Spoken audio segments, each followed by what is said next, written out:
everybody, today, Saturday, April 14th, at block height 518,206, the digest returns. Say hello, everybody. Rick. Hey, what's up, everybody? Good to be back, that's for sure. What's happening? JW, how'd the hiatus treat you? Pretty good, pretty good. I'm still more tired than when it started, but good. All right, Janine, this is the field test of your internet connection. Say hi. Hi. Success! Bad. And Mr. Acme. Yay. Hey, am I shadow banned? Am I actually talking right now to No, many people? This isn't Twitter. We can hear you. Oh wow, awesome. Oh man, yeah. But I was just gonna mention, yeah, dude, I had a good break, man. I got to go visit some family back down south. Got back in the workout routine. I got I don't know, man. I got a lot of work done, but it sounds like y'all got a lot of chilling done. I need to catch up on that side of things.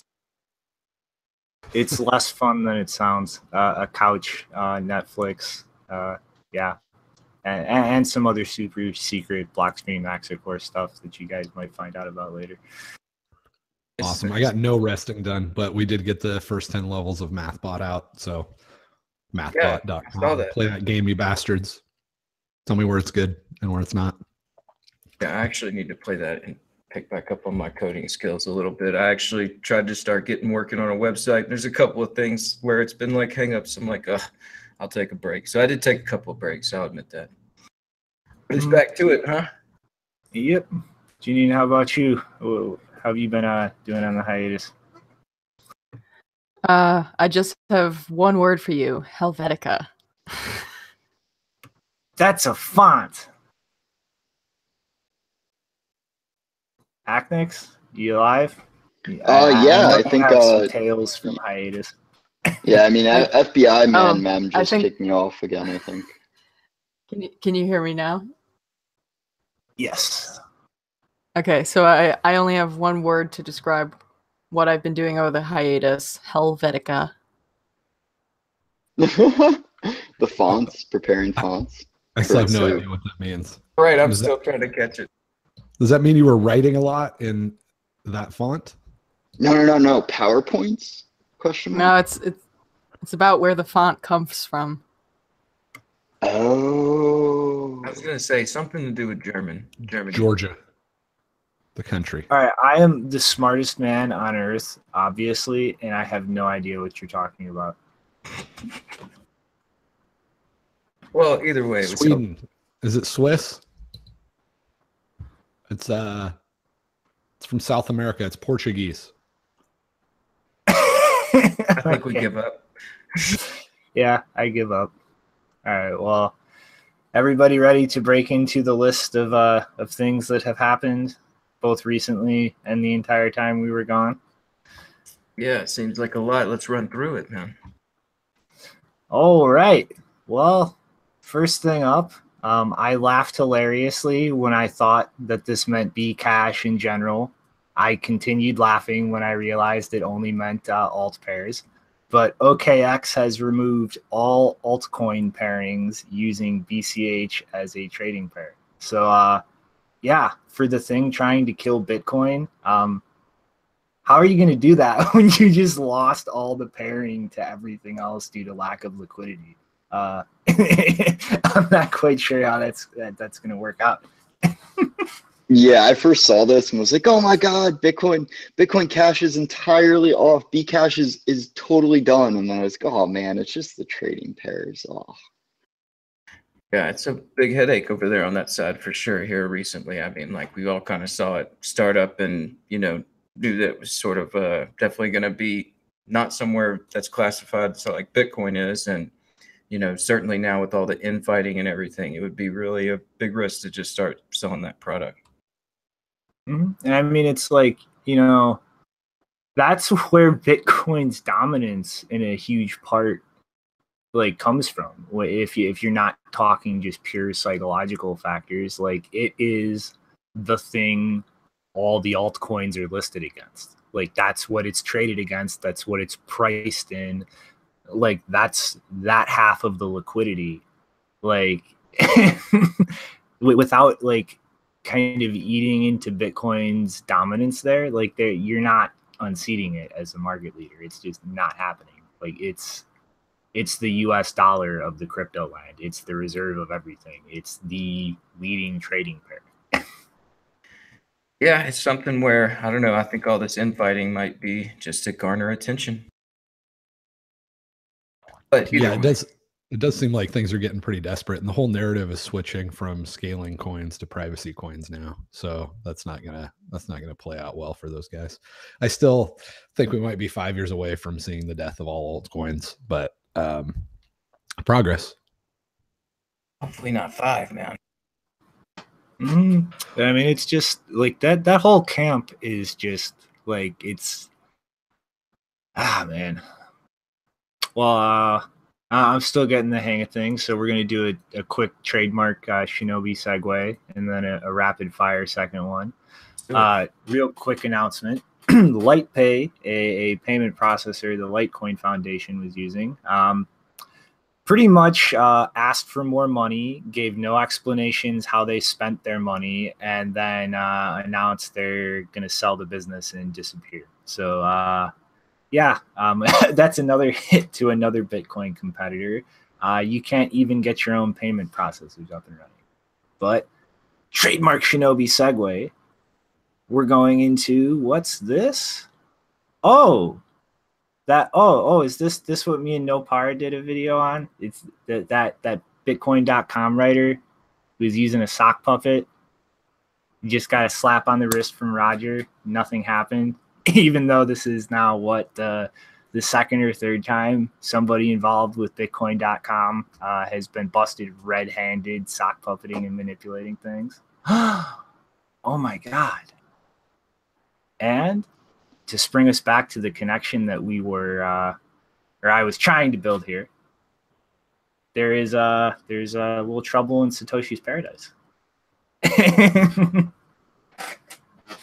Yeah, looks like it, man. There's a lot of, I don't know. There's going to be a lot of crow eating going on, man. Well, I mean, I just, like, this is, like, they're going to... All right, context. Still getting back into the groove of things. Pretty much all the less insane people in the Bcash community have just been calling out Craig Wright left and right for just being a complete con man. And it's pretty much turning into its own fracture and civil war in the Bcash community. I mean, to kind of make a last pathetic attempt at connecting to before my segues, like when you're trying to unseat something like Bitcoin that is entrenched in so many ways as the center of the cryptocurrency network effect, you need those markets and liquidity, and you need a coherent network effect. And the kind of nonsense going on right now is it's just going to completely shatter it. I mean, like, this is just showing this community just started off as we all hate the same thing. It was founded on hate. And now that's just starting to turn in on itself because, hey, you're off on your own network now. Like, you can't just blame Bitcoin Core for things you fuck up. Yeah, it's funny. We got Peter rising up to the challenge to fight off Craig Wright. Get it? Get it? Pun intended. Well, that's what I was going to say is, like, did this all kind of stem like right after Vitalik called Craig Wright a con man at that conference over the break, or was that right before and then he sort of jumped in? It was right about that time. Like, everybody started coming together on this. Well, I mean, honestly, like, the seeds of this have kind of been sowing for a while. Like, Peter Rizun has, like, for a while now been making little, like, cracks at Craig Wright and calling him out on specific instances of just, like, nonsense he was spewing. And I mean, even like Peter, in regards to him starting to go after Craig after the Satoshi's Vision conference, specifically said that he'd been holding back, like, actually saying anything until after the conference to not damage the reputation of the conference. But I mean, it's, you know, I mean, like I saw that video and like I think it was everybody pounced around that video of Vitalik calling him out just straightforward and was like really kind of vocal with the conference organizers. Mm-hmm. But I mean, like it's getting so blatant at this point. I mean, like there's a lot of different tweets for this subject. But like one of the most recent papers Craig Wright published, like he literally just found a paper published by some Asian researchers and just literally copy and pasted the math, and then just like took the written exposition of things and just kind of redid the language and words a little bit. I mean, it's just getting so blatant at this point that even other scammers are ignoring it. Like the fucking funniest thing to me about Peter Rizun going after Craig Wright like this as a fraud and a plagiarizer is that is the perfect example of the pot calling the kettle black. Like Peter Rizun's entire subchain idea, air quotes, is literally something that Greg Maxwell not only came up with, but directly explained to Peter Rizun on Bitcoin Talk. Greg Maxwell explained this idea to Peter, and then Peter took it, fudded around with it for a little while, and published it as his own original idea. And this is the person trying to call Craig Wright out for doing the exact same thing. Open source work, man. Yeah, these guys are all frauds and clowns. I'm not sure who the adults are in the room that like sort of organize some of this stuff, because some of it's pretty well organized. And I do kind of think that Vitalik calling Craig Wright out was calculated, right? It's like Bcash isn't doing well. At a certain point, it's don't attack Bitcoin anymore. Let's just let's pile on Bcash because that's where we're going to get our growth out of. So it seems like an intelligent move to start trying to cut down the Bcash guys, if you're Ethereum right now. Whereas maybe before it was smart just to have marketplace confusion and encourage, Bcash for hitting number 2 and all that other nonsense. But then you turn around and they're just so dumb that it's really hard to tell whether these guys are, who's doing the coaching and when are they going off script. It's really hard to figure out what's going on because there's just so much buffoonery involved. Well, yeah, I mean, they had to do something to kind of cover and mask the whole Ethereum ASIC rollout, right? And the lack of Casper in the wild. Yeah, I guess that definitely helped do that as well. It was certainly something where I was kind of surprised to see it, and I think a lot of people were also surprised to see it, just because, I mean, it is one scammer calling another a scammer, and it's just I mean, like Vitalik, a scammer thing is also one of those up for debate, I guess. Does he really know he is and all that? But that's a question, I guess, a discussion for just him and someone. I mean, honestly, like I do have to give Vitalik credit that he was like calling Craig out right out of the gate. I mean, like literally back in 2016 when Craig first pretty much bamboozled Gavin, like Vitalik was out there going, you have a way to prove this. You sign it. You didn't do that. You're full of shit. And I mean, as much as I hate the guy and think he's a gigantic scammer, like he has been consistent in calling out Craig as just a complete fraud. Well, that's good. Yeah, but he's also been like, at various times supportive of Bcash, with Craig being, the maybe number 2 front man, right? And not saying like, Bcash is kind of cool, congratulations, but you guys got to get rid of that clown Craig, right? Like it's he picks his moments to push one way or the other, or somebody's helping him pick those moments. So I don't know. I mean, but at the end of the day, yeah, I'm 100% convinced that guy was never going to build a quantum computer simulator. So I'm 100% convinced that he was a fraud way before Ethereum. But I mean, it's just the whole thing it's just hilarious. I mean, like even Jihan Wu at this point is just going, this whole Zeroconf is totally safe thing is ridiculous. Like look at weak blocks. And And for those who don't know what they are, it's pretty much a proposal that's been floating around for a while for a miner to take a block when they're hashing, and let's say it's hit like 1/10 of the difficulty required to be a valid block, broadcasting that to the network so that like everybody knows, hey, if I do like actually mine a block, this is what's going to be in it. And I mean, like there are some problems with that idea, but I mean, even Jihan Wu at this point is just like, guys, cut the Zeroconf bullshit. Like there were 2 talks at Satoshi's Vision showing it is plausible, and like seeing how or like what the rate of success is. Like you cannot deny that things can be double spent, and you still have Craig doubling down. I mean, Zeroconf barely works as it is in the legacy markets. With cash, you have problems of counterfeiting, and with credit cards, you still have the after 2 to 3 months settlement period, you still have some risk there of that all not going through appropriately. So depending on the card services and whatnot. Yeah, it's definitely starting to sound more and more like Jahan is the adult in the room on that side. And, you know, like we were saying, he seems to understand, I guess, that Bcash is Bcash and Bitcoin is Bitcoin. And now it's, yeah, family feud over there. It's definitely gonna, I don't know, it's gonna be an interesting year for them.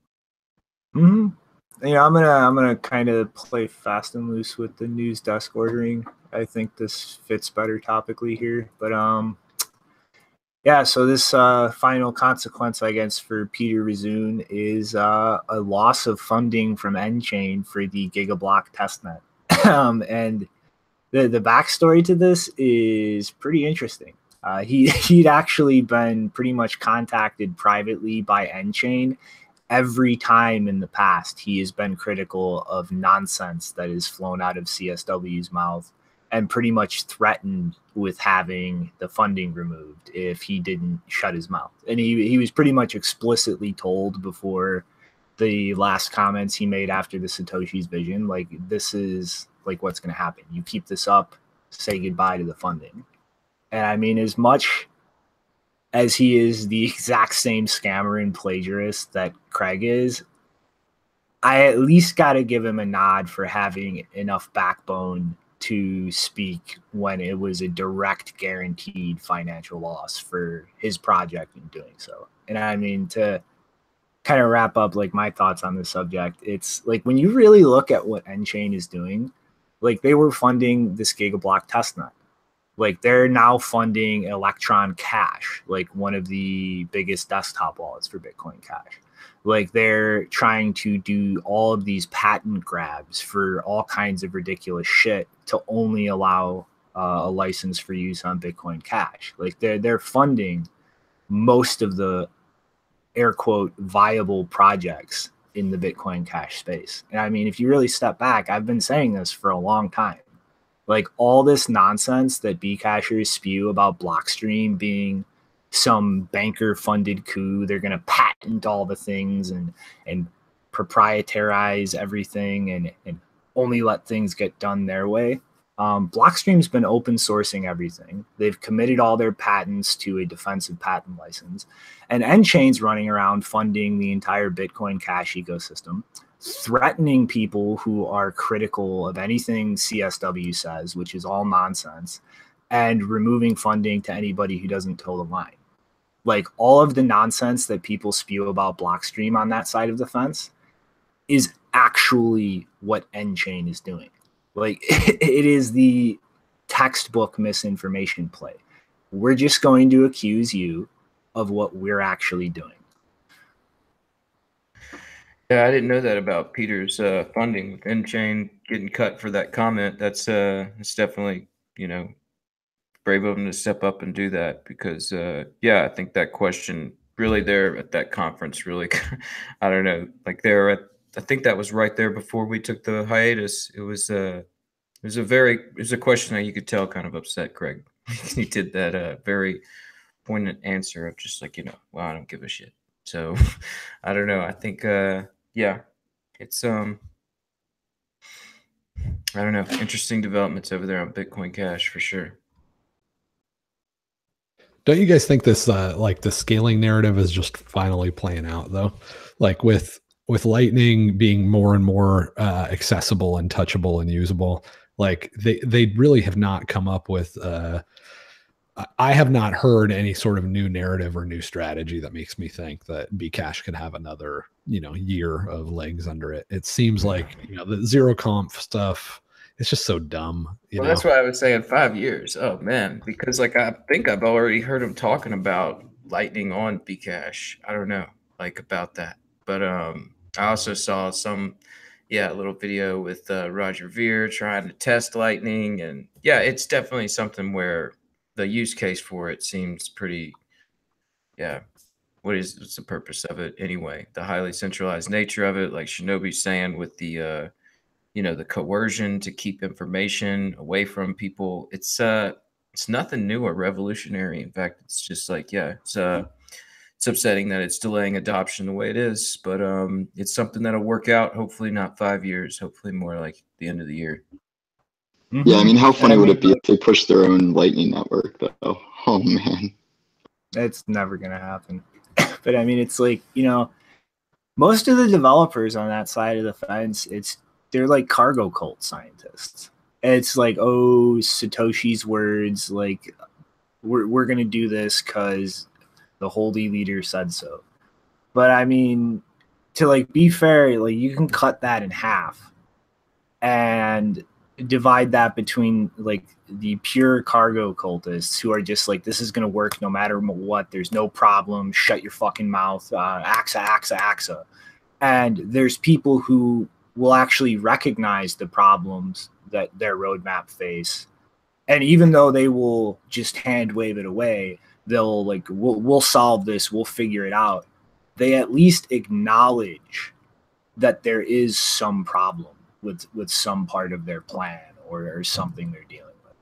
And I mean, it really pains me to say this inside, but I don't think it would be a bad thing to take the latter and like just try giving them the benefit of the doubt. I mean, worst case, nothing changes. Best case, you weed the worst of the scammers out of the ecosystem. And, I mean, wouldn't it be better to have a bunch of people supporting Bitcoin Cash because they think that these clowns are actually going to solve these problems, instead of supporting Bitcoin Cash because they think none of these problems are actually problems? I think it'd be worse. Like if it's just a bunch of fraudsters and scammers and fools slapping each other, at least it's kind of entertaining, right? But if they actually do manage to suck out some reasonably intelligent people from the ecosystem and have them try to build on that piece of crap, it's just going to be a lot of wasted life and talent. So, well, I don't mean like pull people out of the ecosystem now. I just mean help them expunge from their side of things, like the people who are just entirely full of shit. Because I mean, at least if you understand there is a problem, you're halfway there to understanding a solution, as opposed to right now where a lot of these people who aren't sock puppets, they just like they're in fantasy land. They don't even understand that there is a problem. You know what I mean? Yeah, I guess I'm more and more, I am sort of getting, I guess one of the things that happened over the break is I talked to a few smart people. I couldn't record it all. It wasn't necessarily appropriate for interviews, but I have been, my perspective on how black and white and simple this stuff is being checked a little bit. Which, I guess that's normal. You're in a new space and everything seems simple until it gets more complicated. But there are a lot of smart people that, for example, that thought and maybe think that Ethereum is recoverable, right? Like I don't, and it takes a lot for me to believe that. Like if I didn't have one-on-one conversations with some of these people, I would not believe it's possible to look at that steaming pile of dog crap that is Ethereum and think, well, maybe it's recoverable, right? Like maybe we can re-architect it, maybe we can rebuild it. But now I'm starting to realize, there are some smart people that just thought, yeah, it was a steaming pile of dog crap, but it had enough momentum and enough funding and enough interest that it could just be rebuilt, right? So, you know, with that said though, man, I just can't see it with Bcash at all. Like it's just so dumb to just increase the block size and think that you've done something and retain a security flaw in transaction malleability. But you know, I don't know. Yeah, for what it's worth, I'm getting a little bit more willing to believe that there is a little bit bigger percentage of ignorance than malice.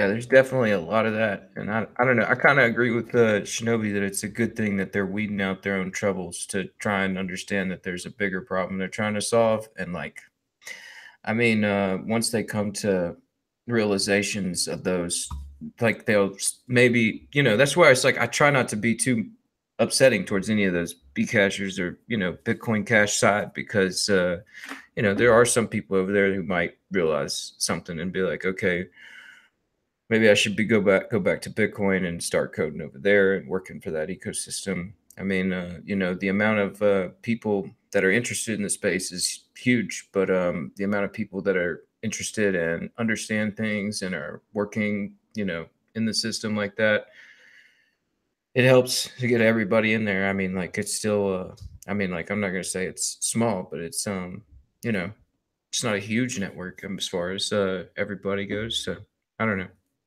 It's something where I think everybody get at least a little bit of a second chance there, and them calling out everybody like they are right now it's a good sign. I'm thinking. Because I mean, it's like, you know, just at least recognizing that there are problems with things and that everything is not perfect. You just dial this meter up and it'll work forever. That's like, it's some step towards progress. It's recognizing that, hey, like things still need to be changed. Like this as is right now will absolutely not work in the way that you want it to work. And I mean, it's like, it's baby steps, like learning and appreciating any new intellectual thing. Like you need to take those little incremental steps. I mean, like, yeah, I find it weird that people in this ecosystem look at me as like some kind of like voice of authority or anything even resembling an expert. And I guarantee you, everybody watching, if I rolled back the time machine and let you saw a fraction of the shit that I said or thought in my first year in this ecosystem, you would see that I'm just another retard. Like everybody has to walk through those steps and like actually let their understanding evolve. Yeah. Yep, same here.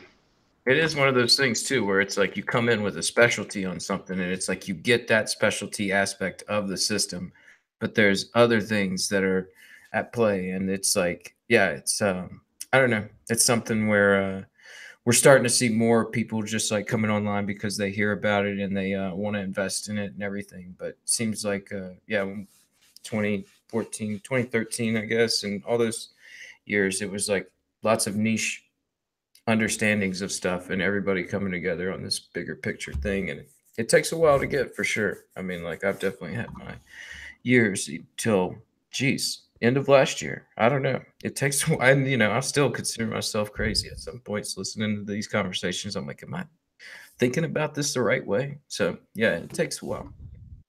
Yeah, I think the big thing for me over at least the last 3 months is it feels like the room is getting smaller really rapidly. Like I would have said 6 months ago when I first started getting interested, I would have figured there'd probably be 5,000 people in the world that had a decent enough grasp of economics to at least know that money has to be one thing. And then maybe 5,000, you know, and also understand enough of cryptography and why Bitcoin matters and is interesting. And then I don't know, maybe 3 months ago, I would have said maybe that's 500 people. And now, like emotionally, it feels like maybe 50 people. So that's kind of a weird thing. And I've talked to people that have been working on these problems for 30 years and you know, haven't read anything by Murray Rothbard, right? And that just makes my freaking brain explode. Or you know, people that have been working on this for 30 years and think, oh, you know, there's going to be a privacy coin, and there'll be a scalability coin, and then there'll be like a money coin, and then a smart contract coin. And I'm like it makes my eyes bleed a little bit, but But I don't, you know, it also makes me realize that it is kind of it's still a very like insanely small area. I don't know how to reconcile that with the fact that the market cap is so big. You know, $100 billion is a lot. So you'd think that there'd be a lot more interest, but yeah, maybe it's there's, I guess the other scale that's changed for me is I would have thought maybe it was 50% dumb money, and then that went to like 75%. Now I think it's maybe 98% dumb money that's that's represented in that market cap, which would explain the market cap of things like Ethereum too. So yeah, it's kind of interesting. Mm-hmm. Well, I mean, it's like, you know, the market cap, I mean, I think it's a horrible metric. Like, you need to take into account the actual trading volume when you look at something like market cap. Otherwise, it's just a meaningless number.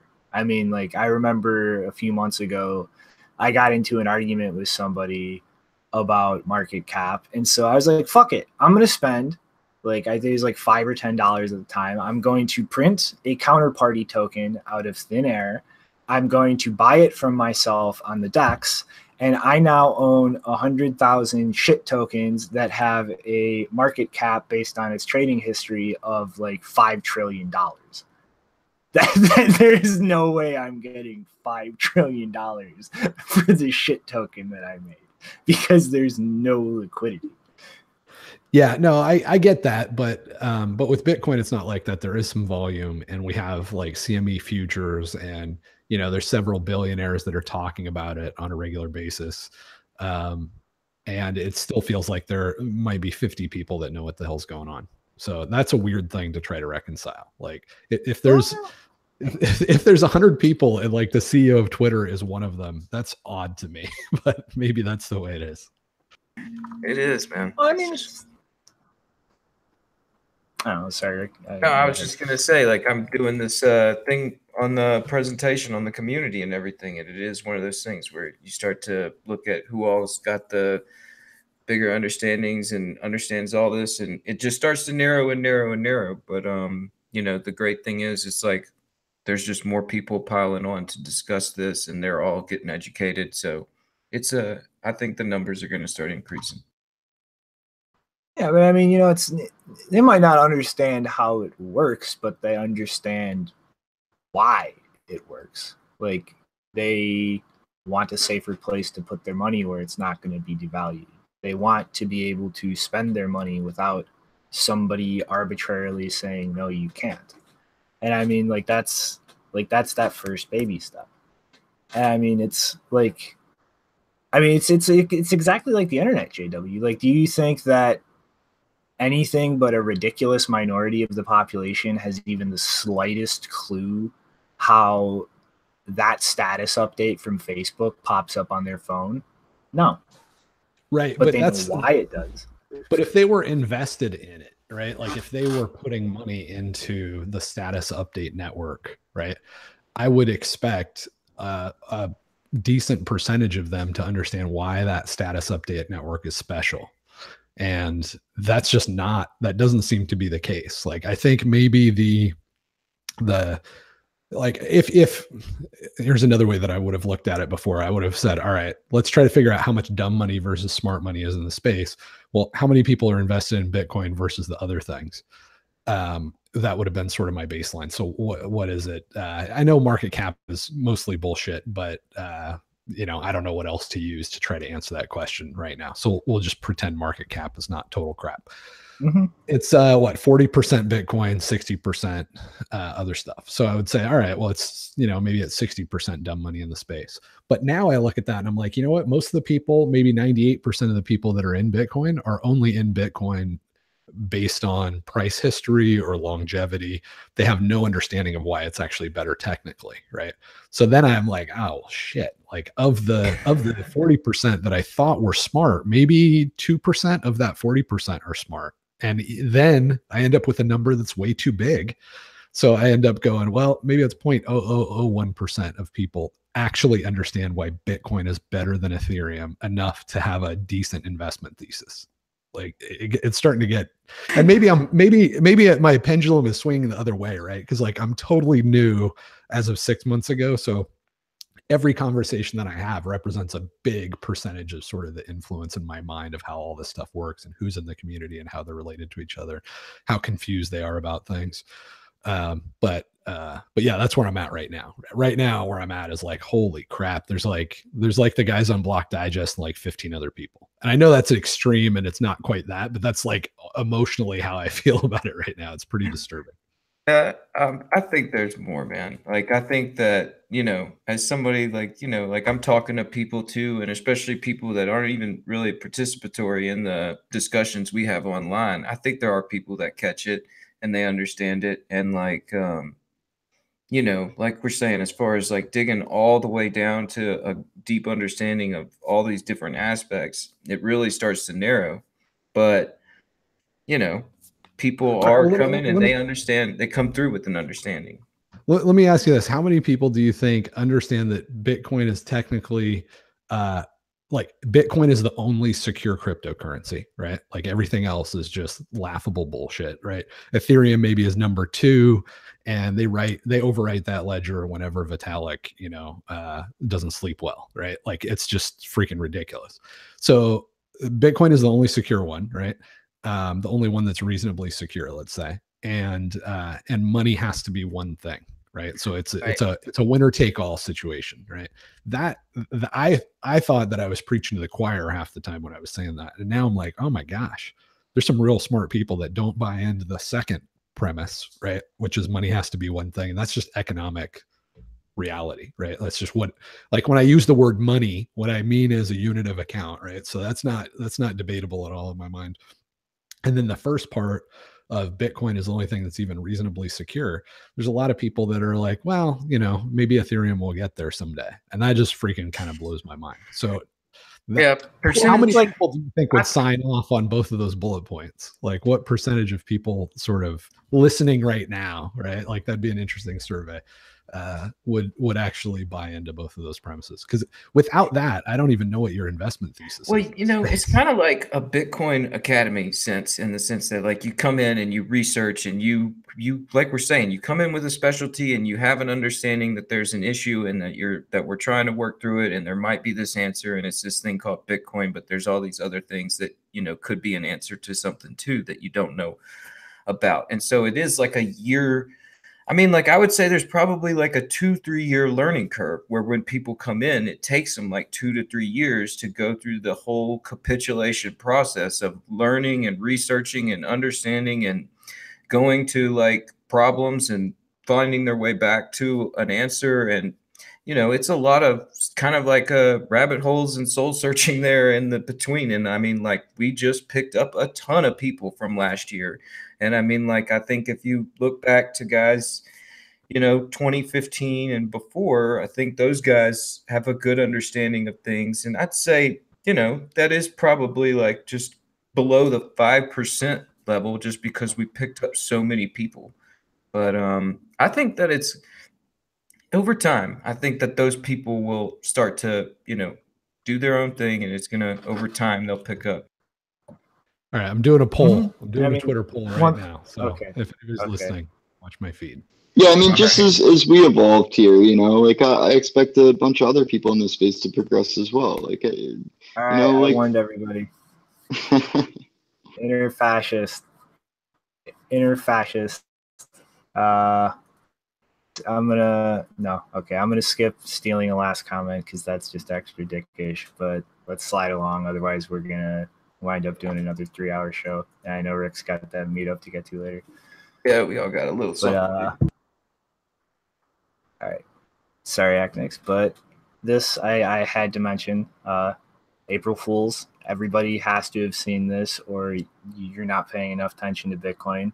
EasyDNS claimed to know who Satoshi Nakamoto was by the Bitcoin.org registration. Yeah, I actually missed this until I saw you guys posted in the news desk. It's a pretty good joke there. Man, I knew it was Cobra. He's been Satoshi all along. Yeah, I thought that was worth a little chuckle. I guess slide along into the next one. This actually thing kind of ties back into a little bit of the discussion we were all just having about people's understanding. Peter Todd kind of tweeted out and pointed to an article about a prevalent attitude kind of sweeping across Sweden, which is kind of one of the European countries that is pushed furthest into going completely cashless.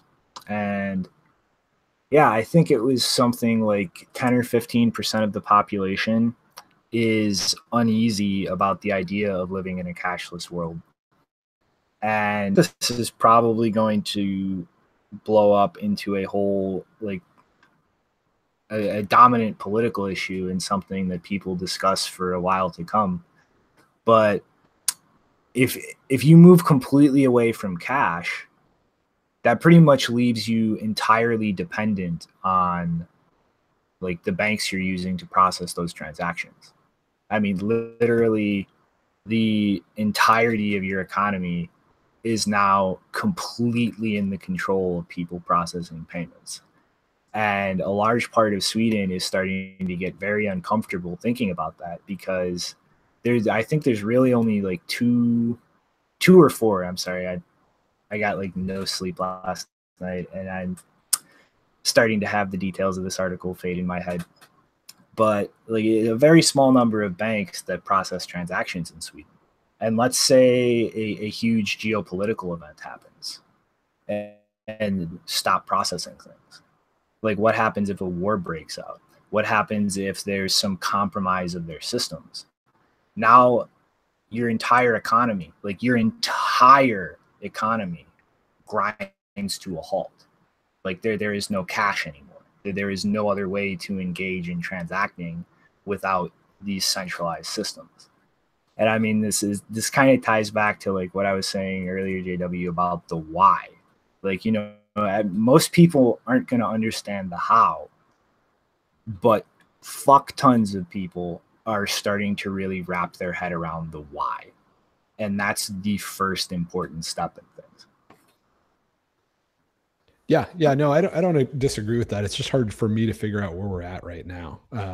Like, honestly, when I wrote the Bitcoin threat model and when I wrote the human threat model, I expected I was going to be pointed to 20 documents that were like, yeah, this shit's old news.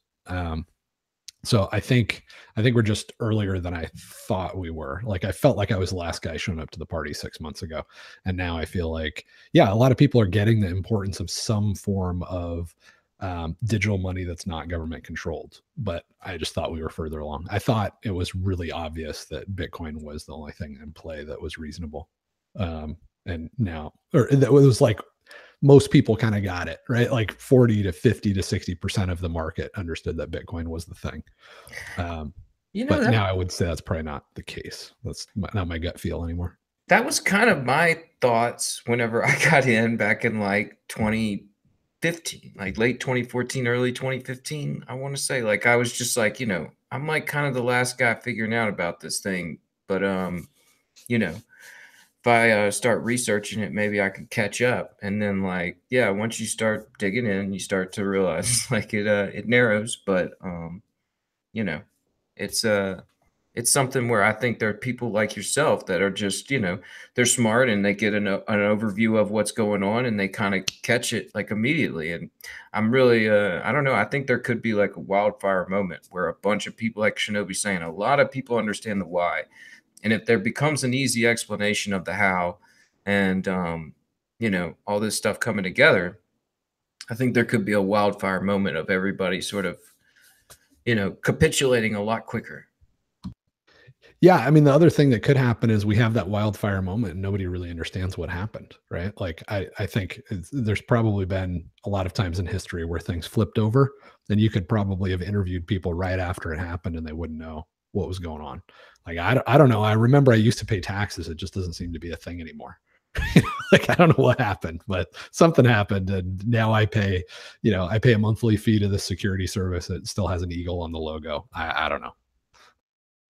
Yeah. It's something we're all coming to kind of around the same time. And I think, you know, if anything, the past decades have shown, like, you know, our adaptation moves rather quickly. I mean, here in the U.S., you know, like civil rights got implemented in the 60s, and now there's, you know, I mean, there's still definitely tensions, but from where we were to where we are, same goes with the internet, the beginning of like our late 80s, early 90s to now. I mean, so, I mean, it might be like we're saying a longer timeline than we expected when we get in initially, but I think, I don't know. I mean, I think we're kind of close to what could be this wildfire moment, and you know, I hope that we can educate enough people before it happens. Yeah, I just when you were saying that, I just thought of an analogy, which is when slavery ended after the Industrial Revolution, there were very few people then and now that know that that was the cause of the end. You know, if you ask the average American, why did slavery end? They'll say, oh, because Lincoln was just such a good guy and he was the great emancipator. Like it doesn't match reality at all, but it's a narrative that works and that checks that box. And I don't really care. I mean, I'm glad it's over. If nobody understands why it's over, that's fine. But that could be what we have with Bitcoin. Like we just end this version of sort of taxation / inflation slavery. It goes away. You know, and maybe we end up giving credit to Vitalik. I don't know. He'd probably be just as good as anybody if we can give credit to Lincoln for for the end of racial slavery in the United States. So that's fine. Whatever. Yeah, that's where it's like, I don't know. There's definitely lots of different opinions on all this, but it is like where, you know, there are people that have like those understandings where it's like, yeah, we all try to give them that leeway because it is such a kind of a small group of us, and it's a really important thing, and it's something that, you know, we gotta. That's where it's like, you know, the digest kind of came up and the meetup and everything. It's an important part of the whole process, and you know, not just for educating, but for, you know, ourselves learning more about the whole system and everything. And so yeah, it's moving. I think we're gonna get there to where you know, but you know exactly how we put the pieces and tools together to get there. I think that's where a lot of us have our different opinions, but I think we're all going to kind of capitulate rather soon. Hopefully. Yeah, totally. Progress is being made for sure. I'm not less optimistic about where we're headed, and I'm not even less optimistic about where we are right now. I think we've made incredible amount of progress towards Bitcoin becoming a secure global money in a short period of time. So if there's just a smaller number of people that know what's happening, that's okay. It doesn't matter to me. I mean, it's a little more lonely, but that's all right. I don't really care. Yeah, like yeah, I'm just thinking, like, I'm sure people are kind of wondering, they're seeing Janine bounce in and out. She's having some Wi-Fi issues, but you know, we'll get that. I don't know. I guess might get some conversation from her. But I guess yeah, you want to move along? All right. Janine, sorry for your shitty Wi-Fi, but is everybody else ready for one of our favorite pastimes? Oh man, I think I forgot what my favorite pastime is. What is it? Time to shit on Coinbase. I forgot about Coinbase. I went to the Cash App. We really do need to have like an intro song for this. Like it's going to be a regular segment, obviously. Like I don't know if we've ever done an episode without this segment, so we might as well. We might as well invest in like a graphic and a dancing, dancing idiot slaps himself and rolls across the screen, and then we can begin. Yeah, I think that's gonna have to be done. But little old. But Coinbase's process for approving new tokens. An internal committee selects a token. It uses a digital asset framework to make an initial recommendation of a token. It conducts a legal risk assessment. It then passes this assessment. It is recommended to the executive team. The engineering team makes an announcement and begins integration and API testing. The final tests are announced. An announcement is made by the blog when they're ready to allow deposits. We will allow 24 hours for an order book to fill in. After evaluating all of these factors, we will decide whether to list this asset on Coinbase.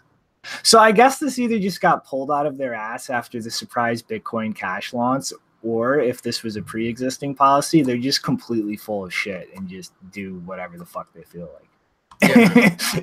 I think this is definitely something that they are coming up with, because the Bcash launch didn't really follow any of these. And I mean, like the API stuff, I mean, didn't we see I don't know, man, like there was some API being thrown around with XRP on it and everything, and like there were some moments there where it was like, is Ripple going to get listed on Coinbase? It was all the talk on Twitter for about a week.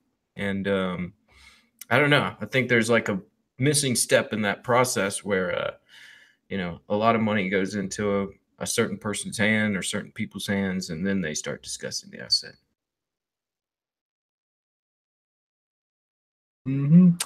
But yeah, just yet another example of Coinbase being completely full of shit.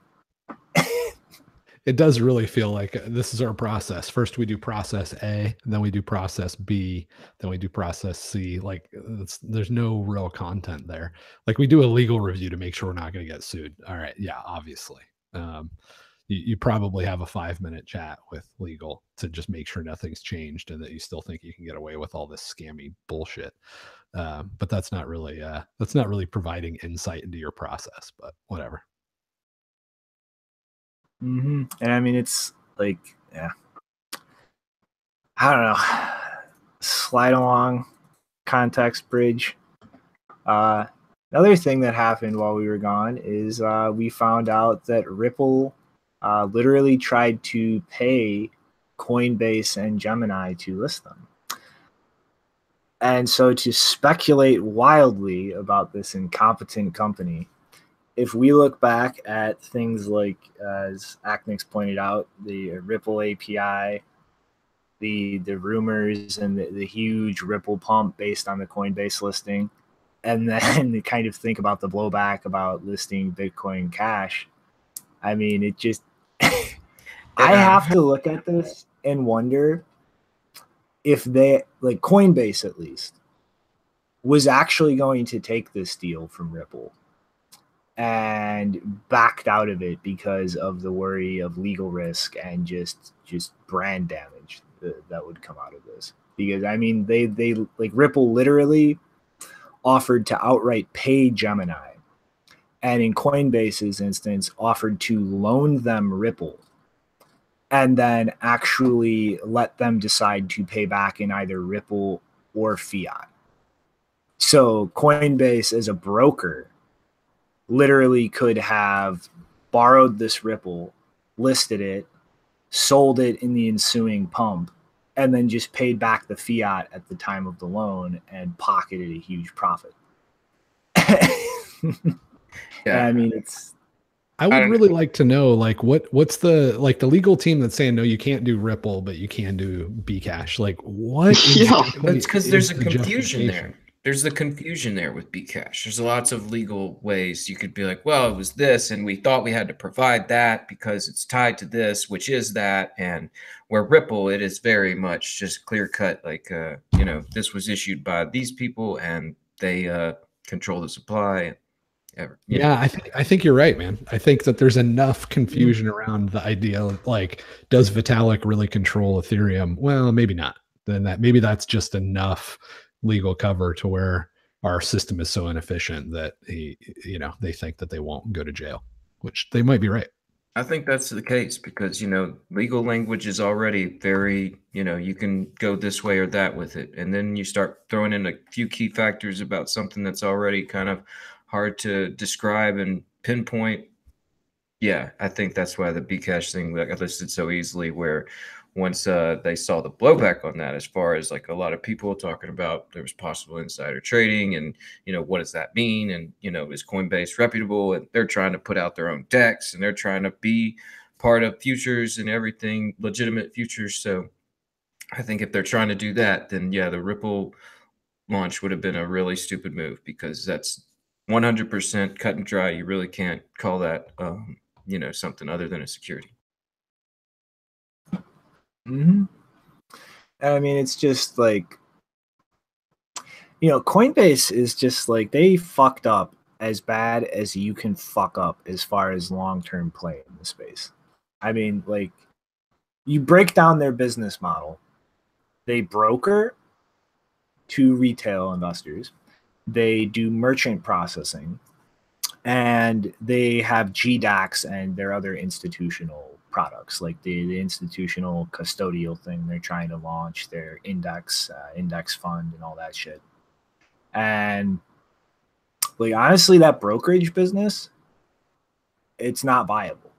I mean, like, one, how is that going to continue functioning when liquidity starts drying? Can you keep that liquidity? Like, two, in the long run, like, ATMs are spreading everywhere. Like, there are going to be more and more things that don't even need an ATM. You just go buy a prepaid card or code or whatever at a clerk, and there. You don't even need to deal with the physical machine. You pay the guy at the counter, redeem your Bitcoin. I mean, that retail market over time is going to get eaten alive when competition builds up. The premiums come down against things like Coinbase, and people have the option between go up to a clerk at a store or an ATM in a corner, or verify their identity, completely dox themselves, link their bank account, wire money, wait a week to get their Bitcoin. Like that business is not, it's not going to maintain that lead in the long term. Merchant processing, things like Square are going to come in and eat that alive. If Coinbase doesn't keep up with Lightning Network, it's not happening. And like, that's really the institutional shit is their only viable like model moving forward. And if they don't lock that down tight and competently, then over time that'll get eaten alive by competition. Like, they started off as a giant in this space and just seem hell-bent on undermining their long-term success in every way possible. Yeah, it's one of those things where when Circle stepped away from the retail market, they ran into that problem, and they ended up selling to selling it out to Goldman Sachs, I think it was, and I don't know. It's one of those things where the competition is definitely ramping up, and definitely it's your reputation as far as what you're providing your service. It's very important here in the in the way that Bitcoin works and everything. I mean, like, once you lose it, it's pretty much done. And I don't know, it seems like maybe their play is just to they're either going to try and do what they're doing and be this like half Bitcoin, half thing until they get sold. I mean, they're certainly not providing a good service. It's something where it's driven me to the Cash App. And it's something where, like you're saying, I got to spend some money just because got things coming up that I need to take care of, and I got the meetup and everything. It's like, well, I'm using the Cash App and the Cash App card right now. I'm not using my Shift card and my Coinbase account. Like, I'm pretty much done with that. And it's because of this reputation. And so they're going to start losing more and more customers like myself, which, like we saw with Circle, I mean, it's a big part of the business, and maybe they're not really appreciating that entirely. Yeah. And I mean, like, it's, every time they fuck up, they're lessening the value that they could get in a potential sale. I mean, at the end of the day, like, it's the customers and the liquidity. Without that, why the hell would a bank or any other major firm buy you out? Like, you're not the most technically competent people. Like, it's a Ruby on Rails app. Like, there's no real innovation that is your property. Like, anything, like, if anything, the only thing that Coinbase does in the proper manner is cold storage. And nobody needs to buy you out to do the same cold storage setup you have. They just do the same setup you have. Yeah. Have you guys heard of BISC? Yeah. BISC, BISQ. If you have not heard of BISC, that's where you should buy BISC? BISC. that sounds familiar. BISC. Wait, is that decentralized exchange that yeah, doesn't that's ask it. for any ID and doesn't have any central records of things? Oh yeah, Yeah, and has some pretty good arbitrage opportunities for anybody that wants to buy or sell Bitcoin. I think that yeah. Go make like $20 buying Bitcoin on Coinbase and selling it on Bisq. It's really, really painfully easy. Go do it. Yeah, it's great to see things like that coming along where we're saying the competition's coming in and people are trying to do the steps the right way to you know, not just give the retail market a place to get it, but do it the right way. Mm-hmm. All right. Well, are we done with our favorite pastime? I think so. I'll be back. We got to at least pop up that that graphic that you guys did. I think Rick did it with Brian Armstrong's head on a baby's body. Like, we should at least throw that up just as our way to transition to our next Coinbase. Okay. I wonder what they're going to do next. We should also predict what they're going to do next. Like, what's the next thing? Maybe a security breach, or maybe they'll list Ripple. Like, that would be absurd, right? Like, if just freaking listed Ripple, we'd all be like, what the hell? So that's probably what they'll do, because it's always shocking. It's never like, oh yeah, we kind of saw that coming. It's always like, man, these guys are really, really, really dumb. So yeah, they'll list Ripple next week. I know, man. I'm gonna guess. Yeah, it'd be neat to have the baby graphic run across the screen. That'd be interesting. But I'm gonna guess that they probably do something. Yeah, they're gonna list something else. I don't want to say anything just because, you know, people take those things. But yeah, maybe Ripple, maybe that. All right, Inner Fascist coming back. You do a rapid fire story and then segue into the next one, because topically it just kind of fits. So another thing that happened over the hiatus, here's Whale Panda tweeting out a statement from a Indian Bitcoin exchange in response to all of the India is banning Bitcoin rumors. And to clarify, no, they haven't, although you probably already know that. And really the kind of screwy thing here is it's just banks are being prevented from dealing with any kind of cryptocurrency business, even though, to my understanding, based on this and a lot of other things I've read, most exchanges in India don't even deal with banks. They deal with third-party payment processors for the fiat side of things.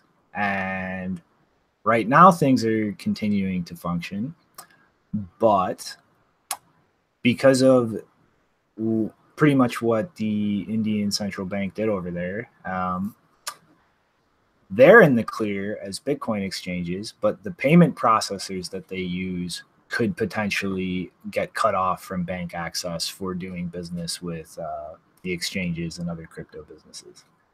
And to slide along into why that is incredibly stupid and pointless, the head of Europol recently made quite a few comments on anti-money laundering laws and regulations in the EU.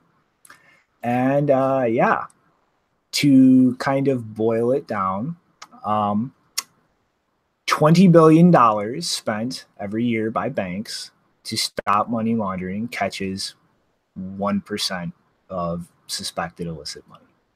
$20 billion to catch 1% of all the things they're trying to stop. And the best part about this is most of the data and reports that are actually helping Europol accomplish this measly 1% is pretty much coming exclusively from Britain and okay, there's that sleep deprivation catching up with me again. Don't let it. All right, effectively, Britain and one other country in Europe are the information sources that Europol's counting on. Like the vast majority of information they're getting that actually leads to anything successful is coming from two countries. And one of them, if political nonsense doesn't drag out forever and lead to nothing, is about to be leaving the EU, which completely changes the legal dynamic of record sharing, reporting, access to Europol databases. So yeah, this this $20 billion cost to stop the big bad guys, which has a 1% success rate, depends on 2 countries, one of which is leaving. Why do we have these fucking laws again? Like, how is this fixing anything? How is this helping any societal problem? Like, can you help me out here, JW? JW knows. Well, let's see. This is a government-sponsored monopoly that claims to be trying to solve a problem. If you go to the post office or the DMV and you have a delightful experience, then I will be surprised. And if these guys solve any problems and don't prolong them and exacerbate them and make them worse and chew through as much funding as possible in the process, then I will be equally as surprised. How's that for a quick economics lesson? Yeah, it's definitely something where I wouldn't be, I don't know, I'm not too surprised about it because it's just like, yeah, they waste money everywhere. And this is just one of their games, really, is it's like you got to burn that waste somewhere. Yeah, but I mean, it accomplishes effectively nothing. I mean, it's 20. Can I point your attention to what we're doing in Syria in the last 24 hours? I mean, like, yeah, it's like, when we were in Afghanistan, if a tire got flat, you replace the Humvee. I mean, like, it's just a waste. It's like the waste thing. I mean, like, it's something where you understand you're wasting money, but it's like you need to waste money because you got to do that to get the contracts, and it's a whole thing. Yeah, I think. But I mean, think about it. That's a fifth of the put this in value context of all the of last Bitcoin. 24 hours. Sorry, man. Go ahead. I didn't mean to talk over you. That's a fifth of the value of all Bitcoins every year spent on something with a 1% success rate. So yeah, that's stupid. So the Department of Defense, I believe, just admitted that they lost over the last, I think, 10 years. Actually, before I even say that, so the United States, I believe that for every dollar that any other country spends on defense, we spend over $1. Like I might be exaggerating slightly, but it's something along the lines of the United States matches the rest of the globe in defense spending. Like combined, all the other countries combined, the United States is, maybe it's only 30%, maybe it's 60%, but it's freaking insane, right? Like, so let's say that it's roughly Germany spends $1, the United States spends $1. China spends $1, the United States spends $1. That's how much we officially spend on just quote defense spending. Within that, there was $10 trillion of money that was lost over the last 10 years. And a trillion is 1,000 billion, right? Like this is 1 trillion is a crazy number. Like I'm old enough to know when we crossed $1 trillion in national debt total. And everybody was like, that's it. That's it. The world's going to come to an end. There's no way that that we could ever continue to pay the interest and actually ever have a chance of paying off the debt. So we're going to have to default or something. And this could lead to like World War III, right? Right now, we just admitted that we lost 10 of those, right? Like, and it's like, if you stacked up $100 bills, like 6 or 8 feet tall, you would have to fill up a soccer stadium to have $1 trillion. Like it's just, it's an insane. You're saying they just talked about how they lost $10 trillion? Yeah. Oops, accounting error. We don't really know what happened to that. No, it's not part of the black budget because that's actually written down too. And it's not part of the official budget. This is part of the oops budget, right? Like it's not written down anywhere. We couldn't tell you what happened to it, where it came, when it went. I mean, it is massive. Like it's just so insanely massive. Did you say oops? Did you say oops? Yeah, it's the oops budget. Oops. Good job, man. Good job. 250K Bitcoin in 2020. I like that. Do you guys like that? I like that. Yeah, I think I like that. Yeah, 250K by 2020. I think that's a pretty good estimation of where somewhere we should be shooting for. All right, we gotta. I'm gonna do some quick Fascist is math and getting figure out what money. our market cap's gonna be at that point.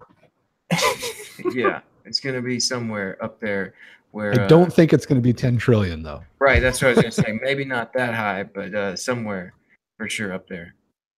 But yeah, like the waste and the trillions and all that stuff, it's just like that's part of the process. It's one of those things where, you know, it's disgusting to see when you see it, like, you know, just government contracts, government spending on a level where it's just like, you know, it's not really like they can do oversight. Like you're saying, you can't really do oversight in a war zone like Afghanistan. I mean, like, you know, you pretty much have to trust that, hey, if the dude says that the Humvee blew up, it blew up. Like, you know, and that could just be a flat tire.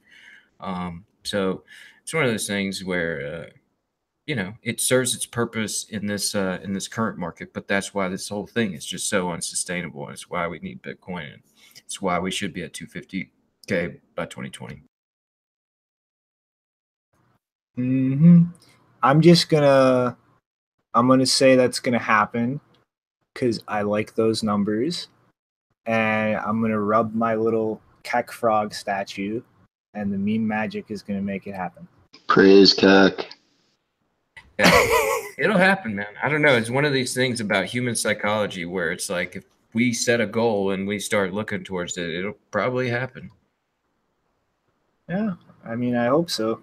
I guess, what's that? We got 4 years? Guess we'll see. Yeah, 4 years, right. That's a good amount of education time. At least like all these people that jumped on last year, they should have, you know, fully understand by that point. And yeah, it's man, we're going places. This is one of those moments in time still where it's like, yeah, it's like feels like we're a big space, but we're still relatively small right now. All right, and before we slide along, Stop and Decrypt in the chat says he's going to sell some if it gets that high and fight him. I will fight you, you traitorous son of a bitch. You're going to fucking wait until Bitcoin is literally approaching the fucking market cap of the dollar, and then you're going to sell it for worthless paper. What's wrong with you, idiot? I'm not only going to fight you, I'm going to beat the crap out of you. I'm going to whoop your butt, boy. Stupid. Don't be stupid. Selling it for some toilet paper, man. You added toilet paper and ramen? Come on. But all right, Shinobi segue. So we were speculating about this at the start of this year, and it is finally, thankfully, confirmed. Halong Mining has partnered with Samsung, who has been helping them manufacture their mining equipment. And the nice part is that these are 10 nanometers.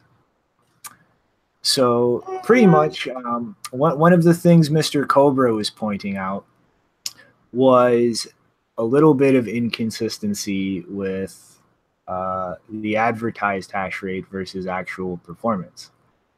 And one of the things when it comes to manufacturing hardware chips is it's, to put it as simplistically as possible, it's like pouring cookie dough into a mold and cutting things up. Sometimes things just, they don't, air quote, bake right. Like, for instance, if you look at a lot of different Intel processors, they're actually the same chip. Like, they will just take a batch of chips, they will test them for performance, and if one is within a certain range of performance, that'll get marketed as, say, the i5. If some of them are a lot better in performance, that'll be the i7. Like, it's not an exact perfect manufacturing process, and overruns, these will be refined more. So as something that's pretty much on par with an S9, like a little ahead of that, there is still a lot of optimization to be done to really increase that lead. And they're partnered with a major like technology company that also deals with TSMC, the chip fab that Bitmain deals with.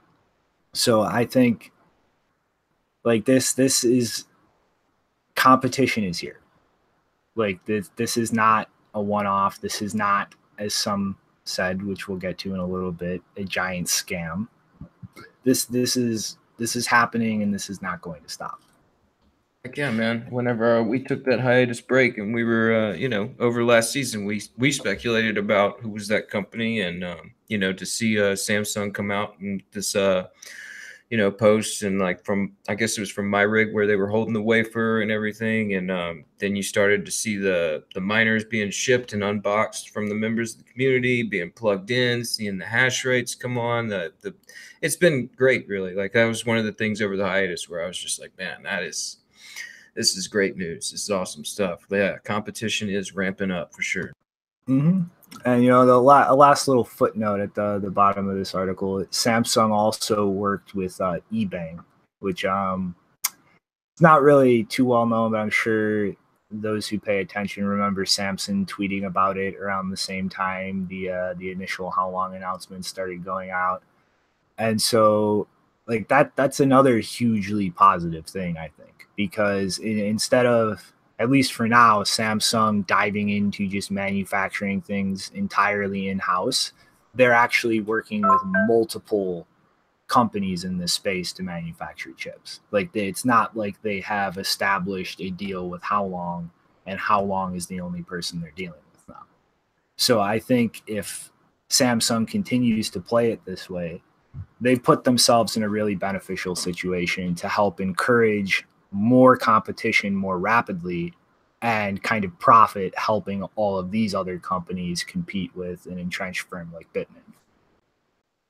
Yeah, this is where it just makes economic sense to play this game. And we've kind of been waiting to see these major players step in. And, just a great sign.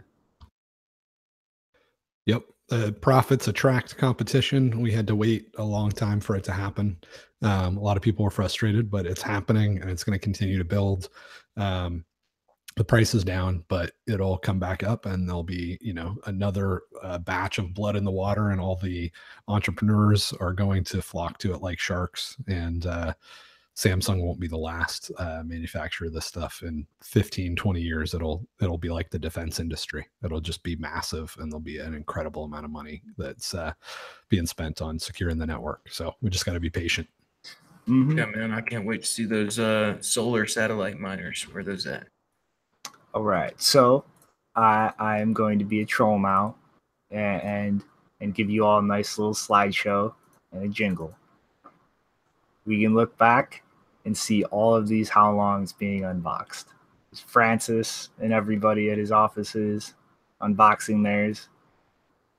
There's Chiefy getting a shit ton of them shipped. Brian Hoffman with his opening of the original, although I guess Twitter just broke. Big shock there. Got some chips actually posted up by my rig, the wafer they're being designed from. And Cobra's promised apology. He was completely wrong about Halong mining. And you know what? I wrote a little jingle for him. The best part of waking up is putting crows inside your gut. Eat some crow. It was good to see him apologize. Like I was like, when I saw that tweet, I was like, hey, something smart coming out of the guy, right? Like we know what he's been talking recently, but hey, at least he's apologized. Nope, I am not going to stop trolling him. I am not going to interact with him any differently. To me, this literally just reads as a compromised account doing the thing they have to do because they have destroyed their credibility so much that if they don't do it, they cannot continue pushing bullshit through it. He is still completely retarded. His rationalizations for arguing for a proof of work change are still completely nonsensical, idiotic nonsense. I think no. This is a reason to laugh. This is not a reason to all of a sudden go, oh, Cobra, you're a good guy now. I'm going to give you the benefit of the doubt on absolutely everything. No, that is not how I'm responding to this. All right. No. All right.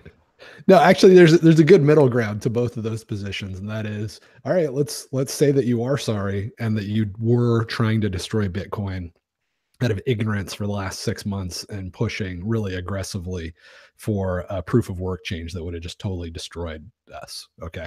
yeah, let's say that you're sorry for that. So you can't just say you're sorry. You have to do something that shows that you're sorry, right? Like if you slap somebody, you at least got to bring them flowers, right? So he should hand over the keys to bitcoin.org and say, you know what, I proved to be untrustworthy, or at least not very smart over the last few months, and could have really done some damage. And to show that I actually regret having done that, here's the keys to bitcoin.org to somebody, I don't care who, just somebody that hasn't tried to destroy Bitcoin in the last 5 years, preferably somebody that has never tried to destroy Bitcoin. That would be awesome. And then, you know, he'll be welcomed back with open arms. Because I think if he did that, it would show that he is serious. Otherwise, you're absolutely right. It's exactly what a con man would do at this stage of the con, is he'd retreat to a better position and wait for a better opportunity to attack. Yeah, I'm going to have to agree that the whole proof of work change argument is one of those arguments where it's like, you know, said the apology, but that's definitely something where I think he needs to go back on that, revert that. And I don't know if we'll ever see that handing over the keys to that domain, but, you know, it would, like you're saying, you know, should put a little bit more effort into it than just like, yeah, I was wrong, so I'm sorry. There's something else that needs to be done in order to a little bit more effort, proof of work to show that you're sorry. I think what needs to happen is he needs to dox himself to somebody so that he can actually be shipped a crow to eat. I think it has to be done.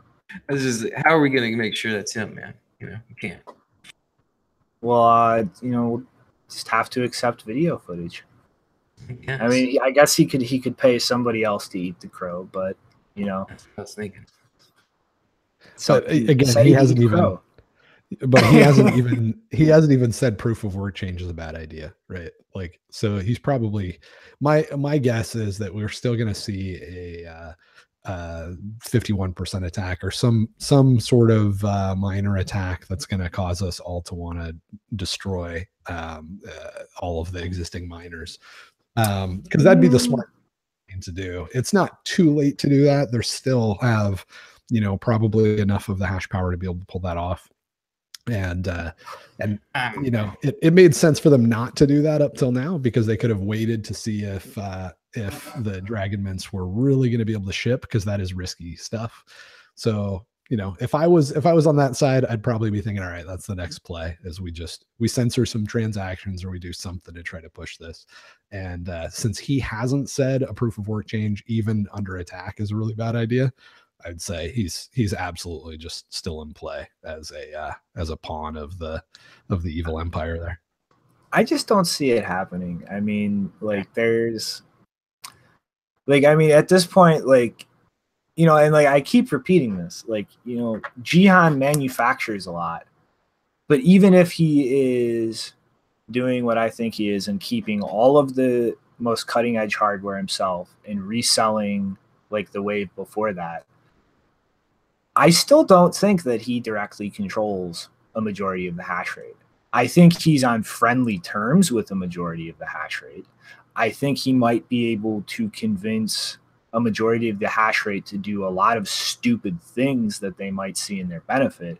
But I don't think he could convince the majority of the hash rate to just outright attack the network. That's just everybody shooting themselves in the dick.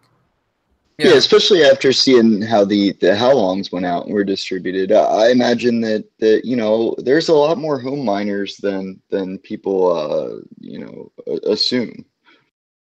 Yeah, I definitely so. I mean, like, you know, I get lots of people. I mean, like, honestly, like, I'd say, I don't know, a couple people every meetup where it's like someone doing some home mining and they want to ask questions about it. And yeah, I don't think they could do that. I don't think they have the capabilities to do that. I just think, like, yeah, mining's getting a little too decentralized, and yeah, I don't know, like, you know, I think there was maybe a small window where there was an opportunity, but it was such a small window, and like we're saying, I mean, like, Bitmain is like, you know, I don't think he has total control over all this, and it's definitely something where, yeah, I don't think that can happen. I don't know. Yeah, I mean, hopefully I'm just being paranoid, but I could still see another spam attack followed by, or in combination with a bunch of, you wouldn't even have to have more than maybe 20% of the hash power to do a spam attack and then mine a bunch of empty blocks and give it a go, right? I mean, there's still enough people in play that think it's just so obvious at this point, right? I don't know. I don't know. I mean, look at what they just did on Monero, right? Like there's enough people that still think that's a good idea. Hey, now we gotta skip the next story and go to that one, you dick. All right, let's see you doing it, man. All right, fast and loose with the news desk. So I have not really followed this too in depth, despite now being a benefactor of this event with my one Monero. But yeah, I called this. I called a split, but Jesus Christ, I wasn't expecting all this. I mean, like, from my understanding, like a lot of these are just different brandings for the original chain. Like, I'm not entirely sure what the hell's going on here at this point, but there are 4 different brandings and clients competing. But they're all on the same network. So, Monero Classic, Monero Original, Monero Zero. It's like they're all competing to, like, what's the name of the original Monero chain?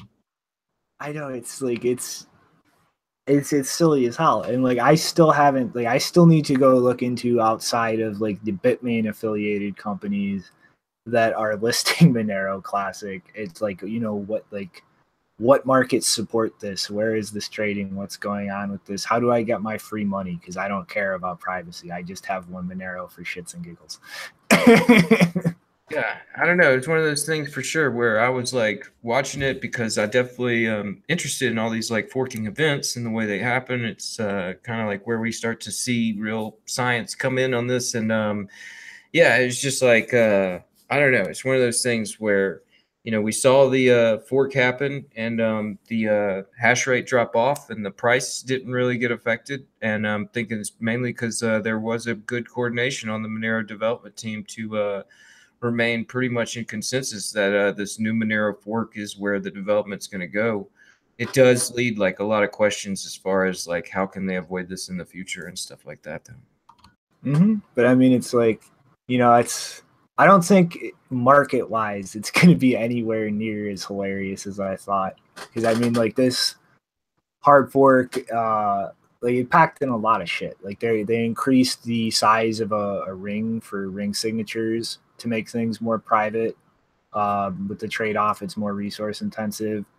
We finally have multi-signature support in Monero, and I have no idea what it is on a technical level. I am going to venture a wild guess that it is, or has to do with the deterministic keys for the ring signatures. If I remember correctly, they were proposing a while back, but they have initial ledger support now. So Monero's marching towards hardware wallet support finally. And I think, like, when you really look at all of this, unless the original chain backports all of this minus the proof of work changes and can actually keep up without breaking things, I think this is going to just be a blip in the radar. It's not going to be the hilarious, gigantic schism that I thought it would be. So I'm sad on one hand, but on the other hand, you know, this a lot of functionality that's rolled out. So there is that, and I expect JW is kind of triggered now and wants to talk. Not at all, man. If you had mentioned that like occasionally you eat deep fried puppies, I'd probably be less offended than finding out that you still own that one Monero. But oh man, come on. It's not too bad. But other than that, no. I mean, it's such a cluster. There's such clowns running that show. I don't know. I hope Litecoin does a proof of work change next. I don't care. That's all just a bunch of jackasses. I don't know, man. I really like this. Like I'm saying, to me, I see it as like this is where we see some of the real science, because it's like, you know, it's such a like adversarial game theory situation where it's like, you know, you're not really going to see the results till afterwards. And I don't know, we can speculate for a long time about what's going to happen on a proof of work change, but it takes things like this to where we're like, okay, well, now we've got some, test environment to see how exactly that worked. And like, we can sort of like start to think about that on our level. And that's like, that's where I think some of these things definitely serve a purpose. Yeah, I would like to be able to say that, but I just feel like the whole thing is security theater in the first place, right? Like Fluffy Pony and that little cadre of goofballs, they have so much influence in that community that they can do whatever they want, really. And of course, they're always talking about, oh, I'm not all that important. It's Charlie Lee's like, it's the community, but give me a break. Like they're as influential over their little group of retards as Roger Ver is over Bcash, and everybody knows it. I mean, that's so they can kind do a of proof the of work benefit, change. though. They can do whatever they want, and people are mostly going to go along. And the fact that it works out and people mostly go along, and in 6 months we'll probably have less than 10% of people on the non-Fluffy Pony chain, just shows how central he is to that whole community, right? So But it doesn't that's the really show what benefit, would happen in JW. Bitcoin. Right. Like this is kind of what the value of Monero is it's frankly, from my point of view, a chain I don't really care about. If it breaks, I could give less of a shit. And you can tweak things. You can actually tweak things on the network and get it through and see how different incentive tweaks or structures actually play out live with real value and incentive. I mean, this is something people ever since ASICs were produced in Bitcoin, we're speculating about oh, hey, this could be done in secret. Like you could have ASICs for something and never even know. Like you wouldn't even appreciate how centralized and at risk the network is. And because Monero exists, we actually saw, hey, that's not just crackpot hypothesizing. That will happen. Like we were able to gain a real world certainty that would happen instead of just speculating. Yeah. That and honestly, also just I think you're giving it the Monero community a little bit too much of a hard time, because a lot of them, they're really passionate about the idea of they want privacy on the base layer, and they're just not 100% sure that we're going to get it on Bitcoin, and they take it very seriously and they're passionate about it, and it's something that I think that it does serve a purpose, and it's something where these guys are not, like you're saying, total retards. I think that's a little too harsh, man. I think they just are, they're like we're saying, it's it takes a long time to really grasp everything that's at play here and how exactly all this works. And, some of those guys actually do, and they just see it as this has to be done as a second measure in case CT can't be implemented on Bitcoin. I think that's no, look, point. I mean, I obviously, when I say they're total retards, I'm exaggerating. I'm sure that they're smart enough to brush their teeth in the morning. They've probably written some code for some web app somewhere, right? I don't know. I've probably been able to, buy a pair of shoes on Amazon because one of these guys wrote some JavaScript widget at some point that was helpful, right? I'm not saying that these are completely worthless individuals. I'm just saying that this is just the project itself is stupid. The contributors are not actually doing anything that's useful. If they want to actually become useful, they should make a contribution to Bitcoin and work on a test net. We don't need to have real economic money involved. We don't need Litecoin. We don't need all this crap. It's a distraction from what's actually useful and valuable, and where I think people should be investing time and energy and resources. But I mean, and it's slower. I mean, you don't get to have confidential transactions overnight, but it's big boy time where these sort of things that actually matter take years and years and years to do right.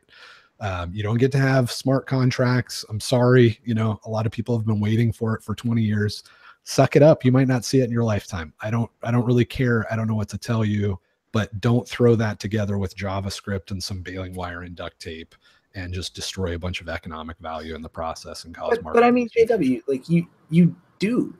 I mean, really think about it right now. If Monero didn't exist, if all these altcoins didn't exist, when somebody rabble-rousing like Cobra came around for a proof of work change, they could actually argue it.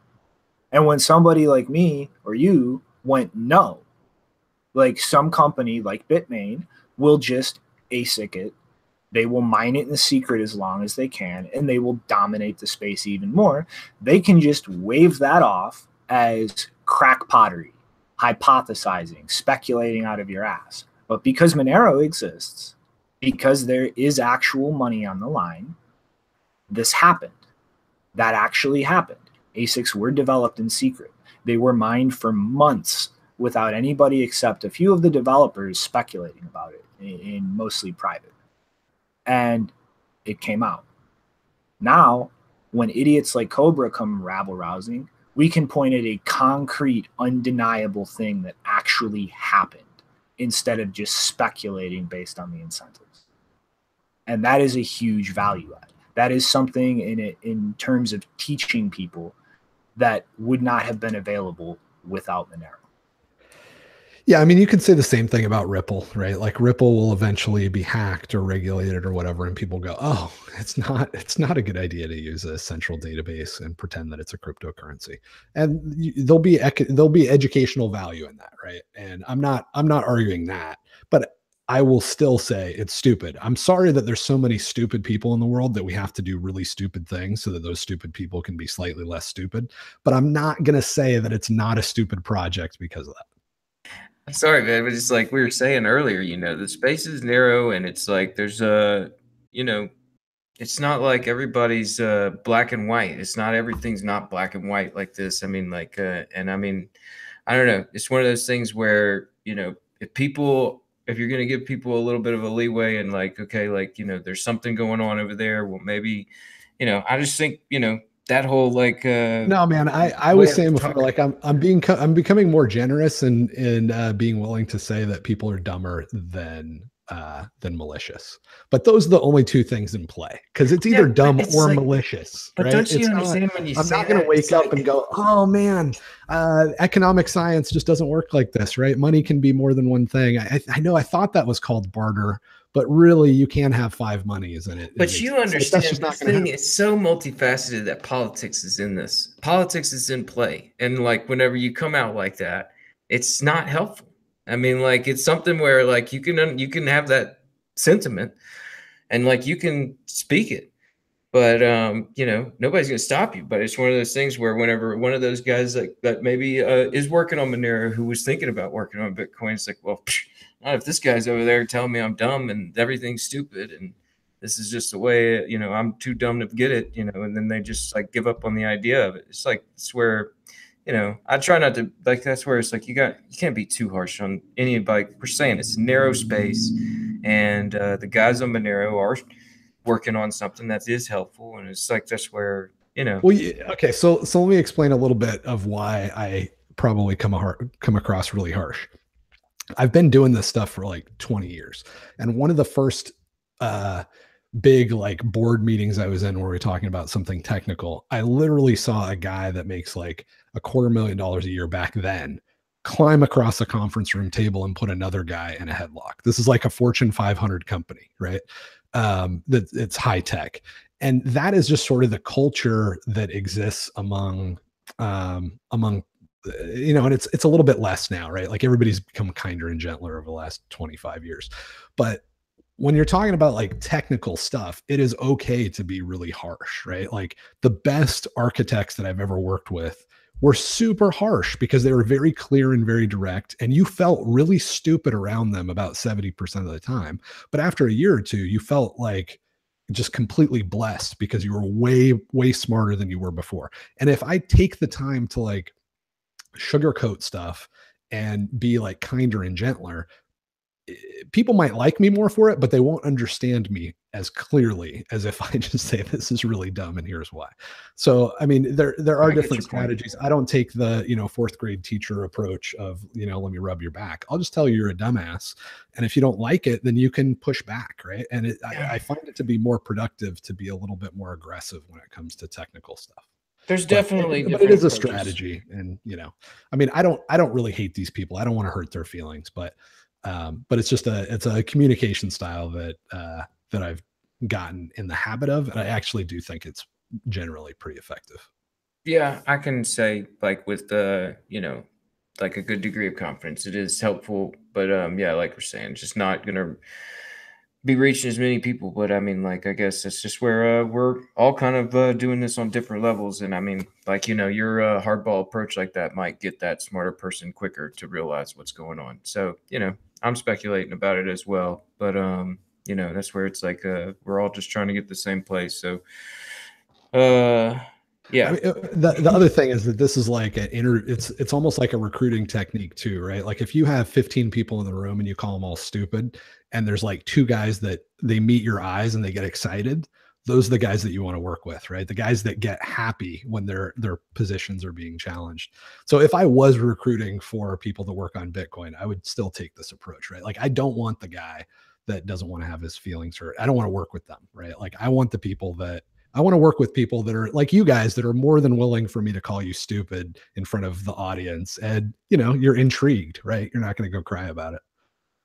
Yeah. I mean, it's like, that's where it's, I don't know. A lot of people say that we're in an echo chamber and stuff, but to me, I think not so much. Like we're all just kind of looking at things from a little bit of a different lens, and they all help. And yeah, I don't know. It's definitely a different approach, and it's one where I don't know. I found some help on it. Like I just thinking, there is one time where that's helped. It's like, I've tried quitting smoking cigarettes forever, and it's like,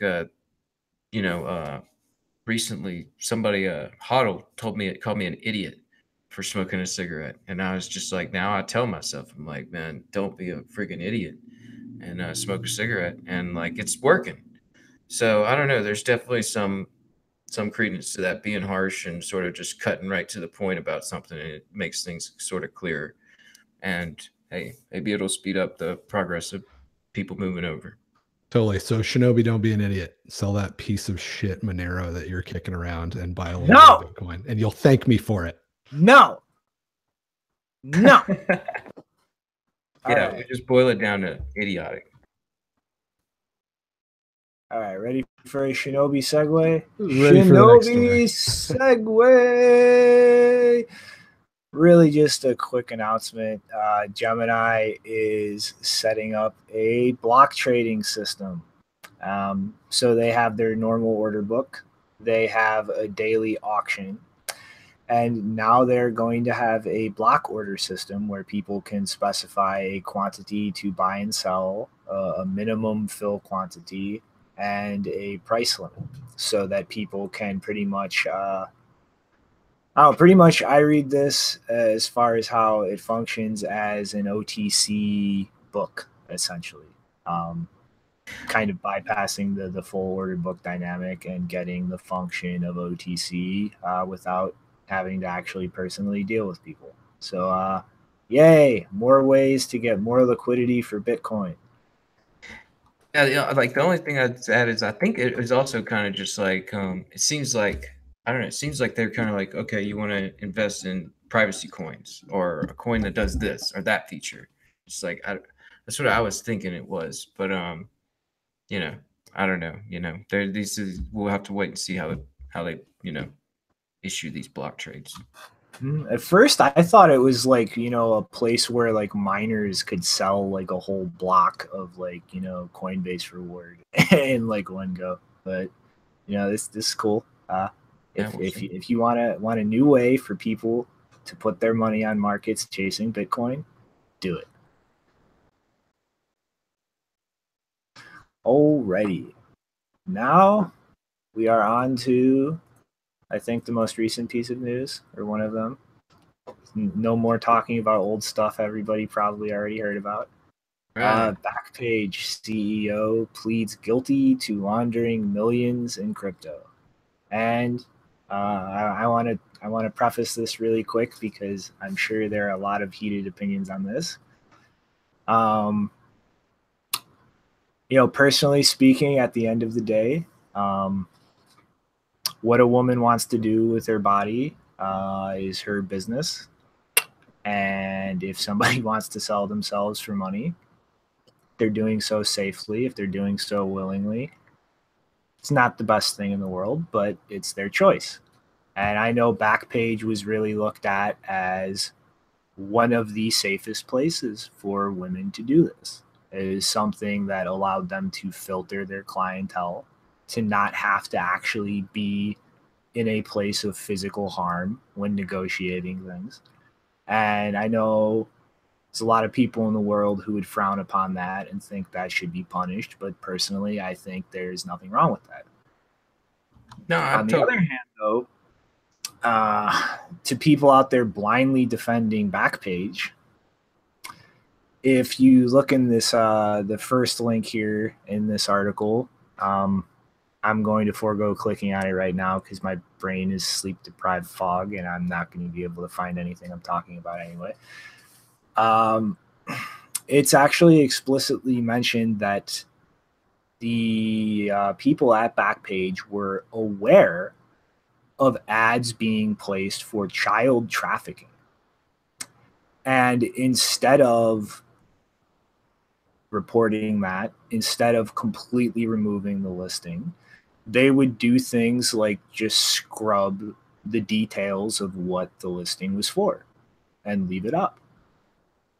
And, you know, as much as I think it sucks right now for all the women who were using this service and now are likely having to resort to much more dangerous means of making money in a lot of their cases, I also think it is completely and utterly inexcusable and fucking despicable for a company to knowingly let things like that be posted on their website and taking absolutely no punitive action, taking absolutely no action to assist or aid in these people being tracked down and arrested.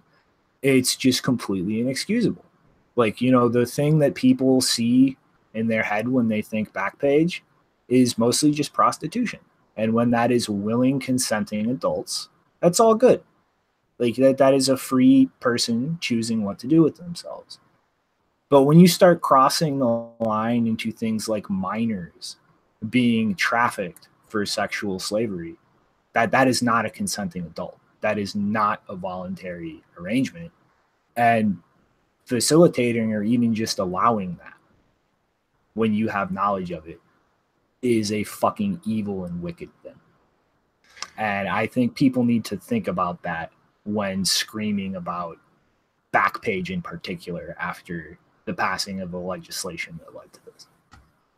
Yeah, I'm kind of with you on that. Like, you know, that's pretty awful news to hear that they would actually just scrub that and not really report it as far as like minors.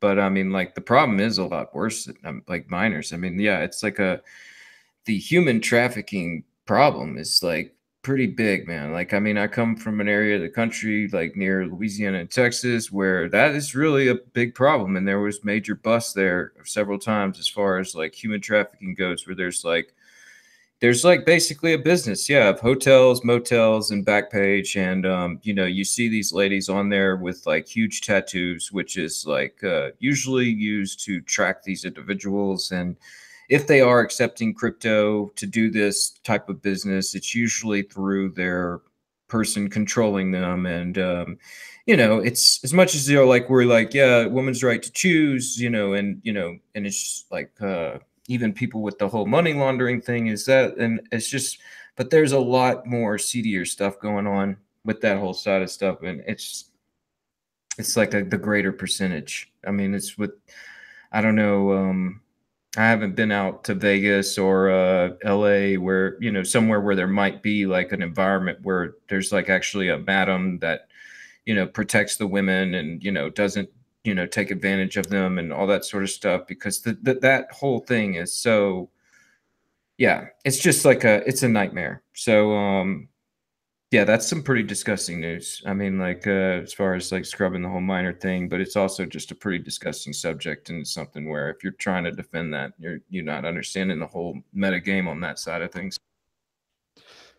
Yeah, it's kind of a good story to illustrate the difference between things that are immoral and things that should be illegal. Like, I'm about as conservative morally as you can get. Like, I definitely think prostitution is disgusting. I think, you know, recreational drug use beyond, like, you know, if you have anxiety and you drink wine or have pot, you know, that's not a big deal to me. But if you're smoking meth, I would say, you know, that's immoral, right? You're just treating your body like crap. And so as far as like morality goes, I would say pretty much everything that we're talking about here doesn't meet the bar of like reasonably decent human behavior. But that doesn't mean that it should be illegal, and it should be that somebody with a gun, you know, should beat your ass if you do it, right? And that's what we're talking about when we're talking about things that are illegal. So yeah, when it comes to victimless crimes, like, I think it's not even right to call them crimes, right? If there's no victim, you could be doing something that's very immoral, but it's not a crime. But when kids are involved, then it is definitely a crime because there is a victim. There's somebody that's not, you know, willingly participating in that. We even think like, though, I mean, seriously, like, I mean, sorry, it's just like I'm thinking. It's okay, man. Even the adults, you know, in this day with like just terrible addiction, mental health problems, like there are definitely adults that are not willingly doing this, and they are. Yeah, there's some mentally, that's true. I mean, that's a good point. Like, there are certainly some people that are engaging in prostitution that are just mentally, like, their brains are just fried, right? And that should probably be illegal as well. So I mean, it gets complicated. Like, we need people to work really hard to find the truth of the law and where there's a victim and where there isn't a victim. But because we don't do that, because our legal system is just an absolute dumpster fire in every possible way. Like, if you're a victim of a crime and you live in the United States, if you think that there is a solution for you in the government established legal system, you're about to get really disappointed. Like, that's how absolutely, you know, if somebody gets raped and you love them, the legal system that's available to you in the United States is something that if you have a good attorney, he will probably tell you not to pursue it in that way. Like, that's how bad it is. And because it's that bad, and we're always talking about these, you know, war on drugs and stuff where there isn't a victim, we completely don't have a system that works halfway decent for people that are victimized, like these kids or, you know, other folks involved. So yeah, it's kind of a good story to illustrate that, because you've got both sides. And I guess the other thing that I just remind people of is that when you want to have the government solve these problems, just remember that the percentage of people that are involved in government that enjoy having power over other people, they have a tendency to be more depraved in other ways too, right? Depravity correlates, right? There's a reason that we have so many stories about sexual deviance in Congress and child molestation rings in Congress and all this weird crap that goes on with people that want to have power over others. So when you're pissed off and you want a solution, don't run to those guys, because they'll be happy to take all of your rage and redirect it into something that's even worse. Yeah, without a doubt. It's it's one of those multi-layered problems where, I don't know, it's just like too much to just like pin on any one thing. It's something where we got to peel the layers on this thing back before we could even start talking about like what exactly right and wrong is going on here. Yeah, and just to plug my own thing, if you're curious, I have like a huge section on sexual slavery and how Bitcoin is related to it, and actually will help defund it in the human threat model that I wrote a few months ago. So it's up on GitHub if anybody's curious. But it's just like, I don't know. I really hate, like, because like I see people like ever since the, you know, Backpage was shut down, it's just literally people doing nothing but pointing out like the consenting women who are now like out of revenue or in a more dangerous situation now. And I've seen almost nothing discussing like what was probably why this bust even happened in the first place, like actual human trafficking.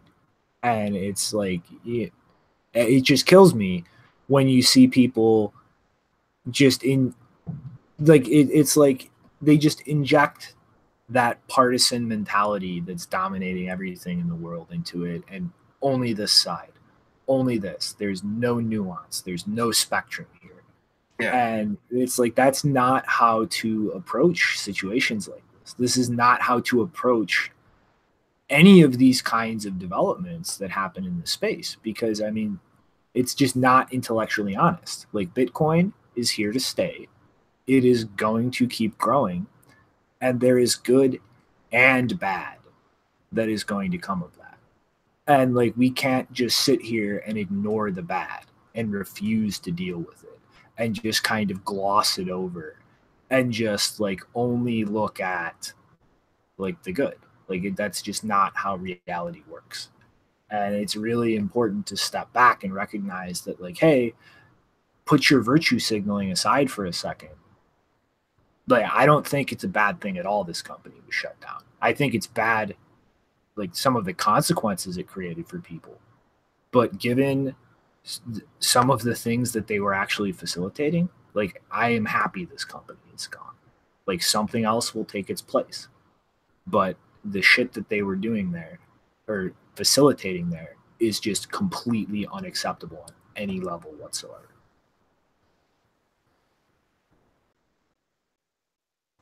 But Agreed. Yeah, I'm with They you. need worse than being shut down for sure.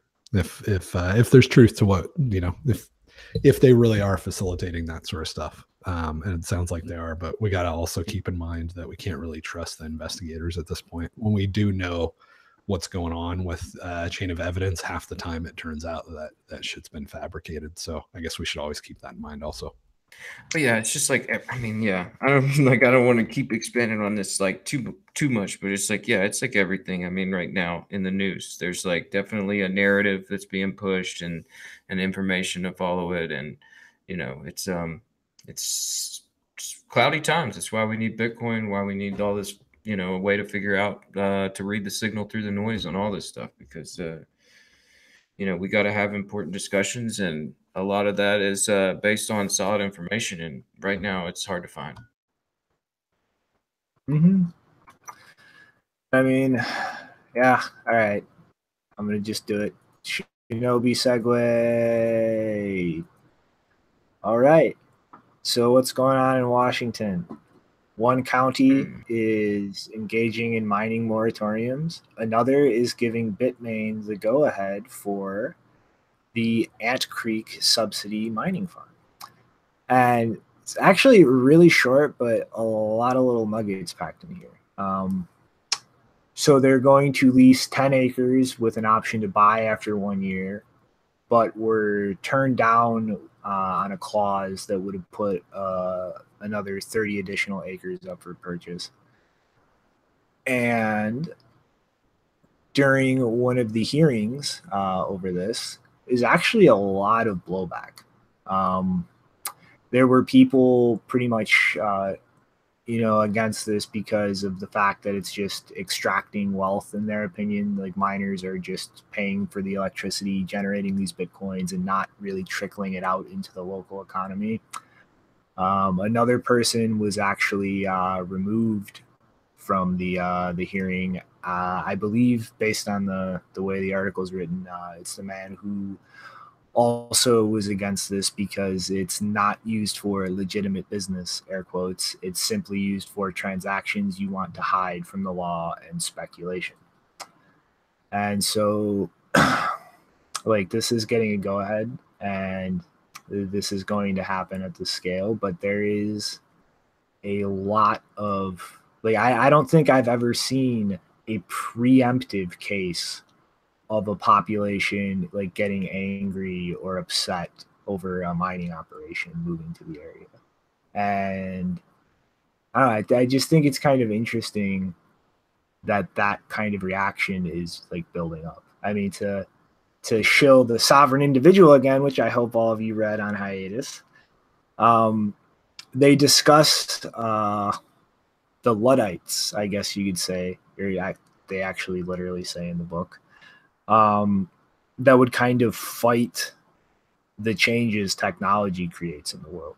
Like, you know, the book pretty much predicted a lot of what we're seeing politically in terms of huge nationalistic fervor, like a lot of what's kind of sweeping across Europe and America with a resurgence of the nationalist mentality, like everything about the nation. And just like, you know, everything that Bitcoin and like just technology in general is enabling, just more decentralization, distribution, redundancy, like the ability to just do things and not have to ask for permission. Like a large amount of people are not going to be happy with that. They're not going to just go along with that. And, you know, I think this is just kind of a perfect example to show that mentality is kind of starting to like take hold. Like, you know, Bitcoiners joke about the crypto citadels we'll all be living in 20 years that the time traveler predicted. But, you know, strip away the silly time travel nonsense and just look at the dynamic that joke post painted. And I mean, it's not too far off point. I mean, like, there are going to be a lot of people who just they lash out in a reactionary way against Bitcoin and against the kinds of changes and other technologies it enables. And that is going to keep growing and is going to be something we're going to have to deal with in the future at a much larger scale than just some idiot on Twitter calling Bitcoin a Ponzi scheme. Yeah, it's definitely one of those things where you know, Washington kind of got a pretty good leftist mindset, and you know, pretty big on ecology, and you know, making sure that they're like, you know, they're the Pacific Northwest, the big green state. They want to make sure everything's still green. They get upset that the coal's moving through their state, and I know there was a big reactionary thing about Bitcoin mining and the waste of power being used in mining Bitcoin. And that's just like another one of those misperceptions that hopefully over time will get ironed out. But yeah, lots of reactionary things, you know, whenever people don't understand the technology and they try and make assumptions about what is going on there. And they don't really know better. And they just, you know, go with what they know. And it's something where, I don't know, hopefully, you know, there will be these areas where there will be people that are accepting to the ideas and to the new tech. And, you know, maybe it will be just a few citadels of people that understand it. But, you know, we move quick enough, there might be more of them. And they might be a little bit more spread out and all that stuff. So, yeah. Yeah, the unpopularity of like mining in a specific place is just an extra fee. It's just like an extra tax that you need to put on your business plan, right? So if you were going into a place like I don't know, North Dakota, you wouldn't have to probably pay off very many politicians or worry about pushback. But if you're going into some place like Seattle, you just put an extra line item on there for how much you're going to have to commit to local government. So, you know, and then, you know, if you see a politician come out really hard against your mining operation, then you just know, all right, well, you know, of my 150,000 budget per year that I'm going to have to grease wheels to keep these guys off my back, I guess I'll throw that guy $20,000 and he'll shut up, right? So it's just another fee that you have to calculate in the popularity of, you know, how green is the area, right? If it's super green, you're gonna have to spend more money on greasy politician. If it's less green, then you can just run a business like a normal person a little bit more. But I mean, it's just like, I don't know. The point I was trying to get is like, this is not going to just stop at like miners being in my town.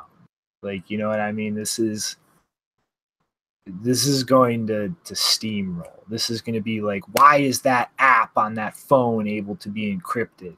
Like, you know, why these people can just timestamp stuff and prove something existed online, and there's no way you can argue against it. Like, you know what I mean? Like, it's, Oh, yeah, we'll see that pushback.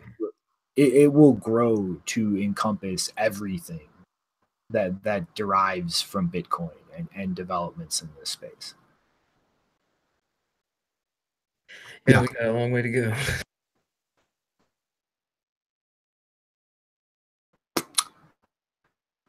had something to say, JW? Yeah, I think I just said I agree or something. I didn't disagree with that. Mm-hmm. All right. So, guess we ready for the last story? Yeah. Dun, dun, dun, dun. All right, and Acnix, I still might eject you from the Hangouts for saying that The Last Jedi was a good movie. Unacceptable. Dude, it started off so hard and so good, and then they just completely just destroyed and ripped apart. No, oh it my god, it was horrible from so the bad. moment it started. But that is all. Back to the last news story. You're getting yourself closer to an ejection.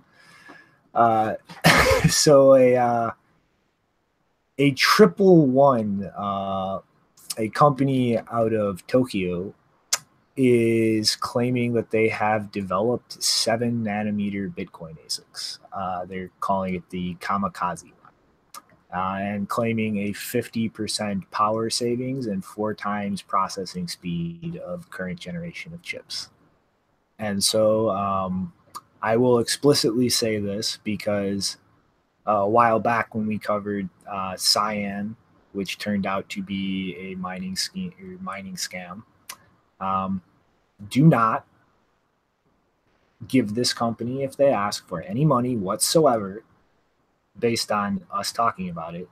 Like, I have no idea if this company is legit, if this is just some nonsense on some Japanese website that's the equivalent of the Daily Mail I don't know about.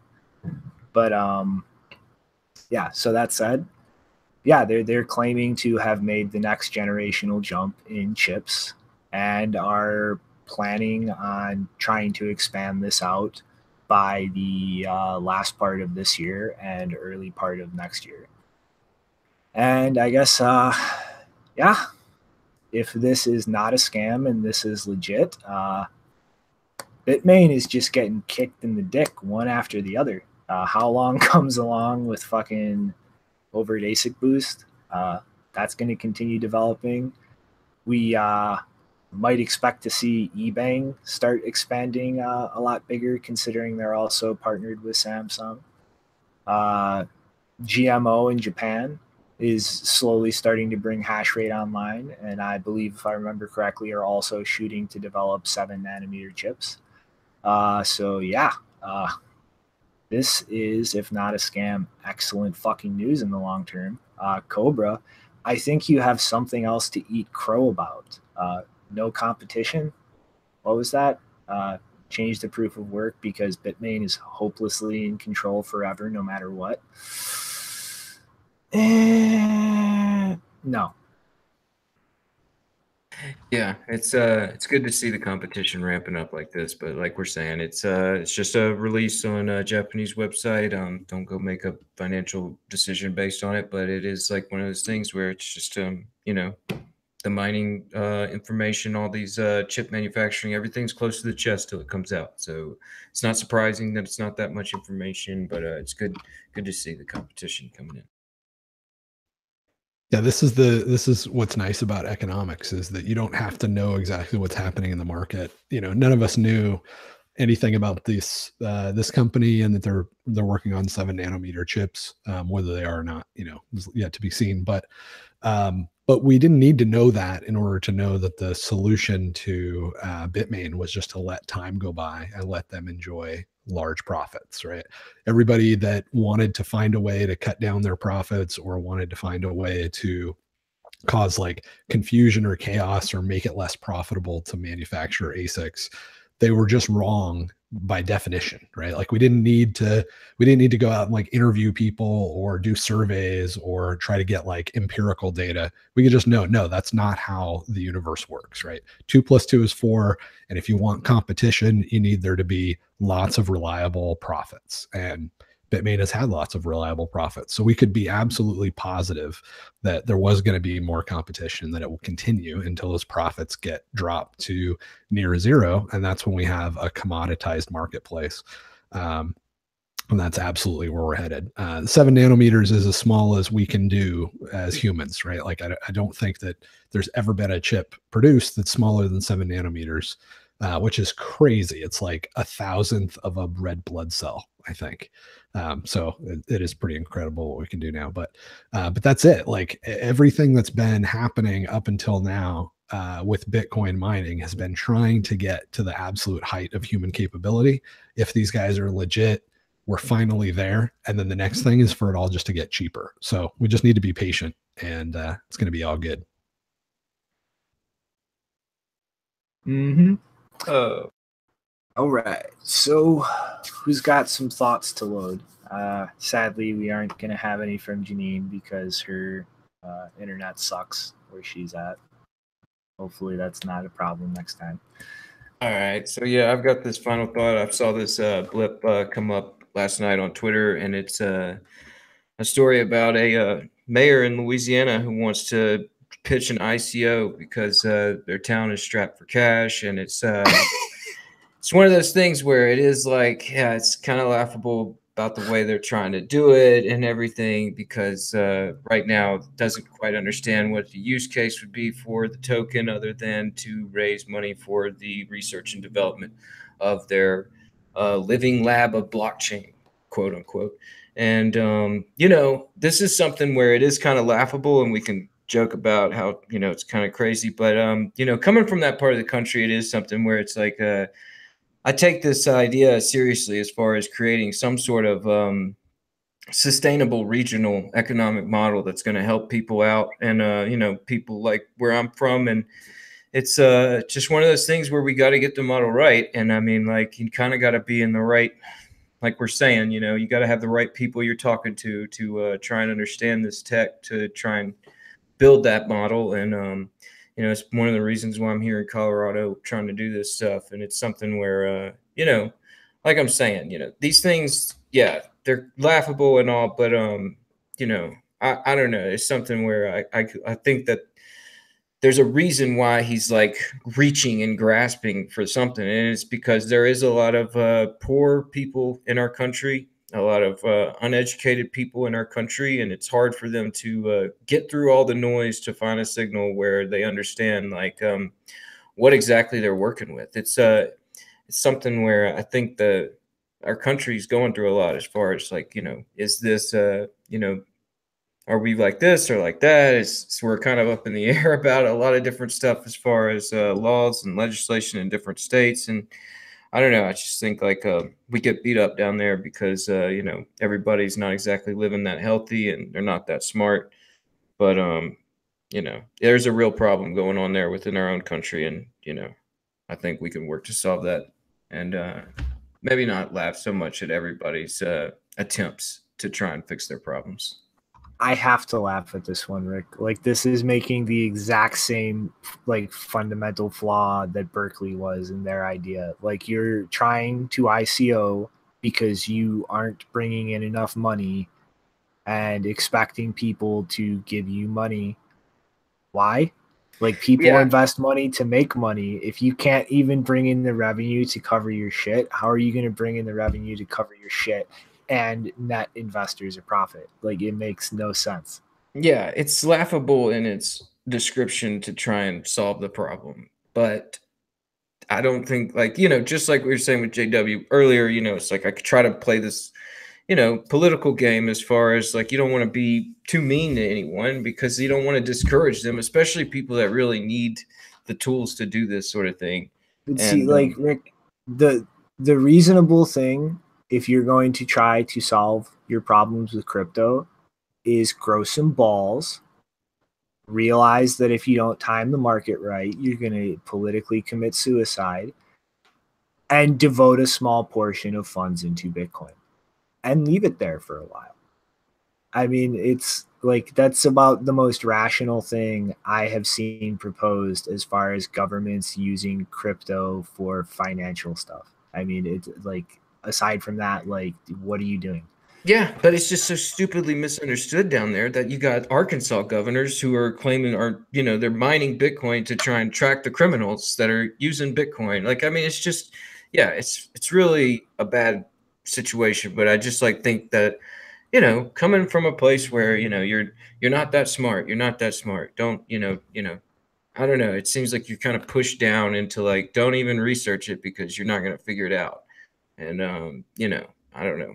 I feel like we should give these people a little bit of like, you know, you're kind of on the right track, but you definitely don't have the right, you know, format putting this thing together. But, you know, like you're saying, I think that's the buy and hold strategy for, you know, whatever city or town it is, that's not a bad strategy for right now. But you know, I do think like we're gonna have to eventually move forward where there's like a actual, you know, crypto business going on there, and not just like the buy and hold mentality, but like real Well, economic business going on. if they work on a roadmap and they you know they have it all nailed down pretty well, then is it another rung on the ladder? Does it get people up to the next educational level, right? If it fulfills those requirements and it's going to lead people down the right path, maybe it's not such a horrible thing. Is it a scam? Probably, but maybe not. I just don't like the approach personally, but No, and I I'm can with you on understand. that. Yeah. The approach was pretty bad, but it's just like whenever I saw it, like the tweet about it, it was like I don't know, somebody was making a joke about it, and just sort of saw a bunch of people piling on, and you know, it's like one of those where it's like, I'm from Louisiana, and I can understand there is a lot of trouble there when it comes to local economies and them running efficiently. I mean, like we've been taken advantage of for a long time and been through a lot of troubles down there. And I just hate whenever it's like somebody's trying to do better and everybody's just like kicking them for even attempting it. And it's like, look, it's not kick everybody's butt for just trying to do something. But yeah, it's not really the best approach. But you know, we can make jokes about that, I guess. Yeah, but I mean, that's just a final thought before moving on to JW's final thought.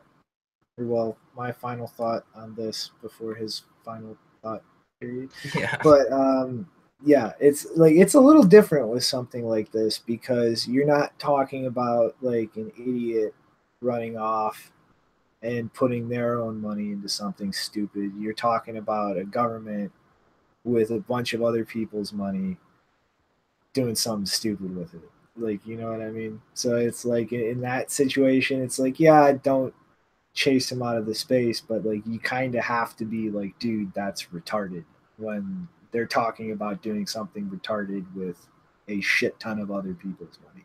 You know what I mean? Yeah, I guess maybe really like, all right, my like summation on the thought of the whole thing, because like I just sort of grabbed it last night. I was like, that's a good final thought. It's just like, you know, there's a lot of work to be done in the country, and you know, like there's problems there, and you know, we should be working on fixing those problems and sort of like I guess pointing out the faults in these strategies towards moving to fix those problems. And I mean, like not just straight put it out as like you know, oh, you know. Yeah, maybe you know, maybe the guys behind this they're trying, right? Like I assume everybody in government's evil, but it's not always true. And I assume everybody that's Not that smart either, right? But yeah, sometimes it's just ignorance, and maybe he, you know, maybe he gets it 20%. The guy that's pushed this hard. So yeah, I think I don't know. I'm gonna try to be a little kinder, gentler, a little bit. So that's a good perspective.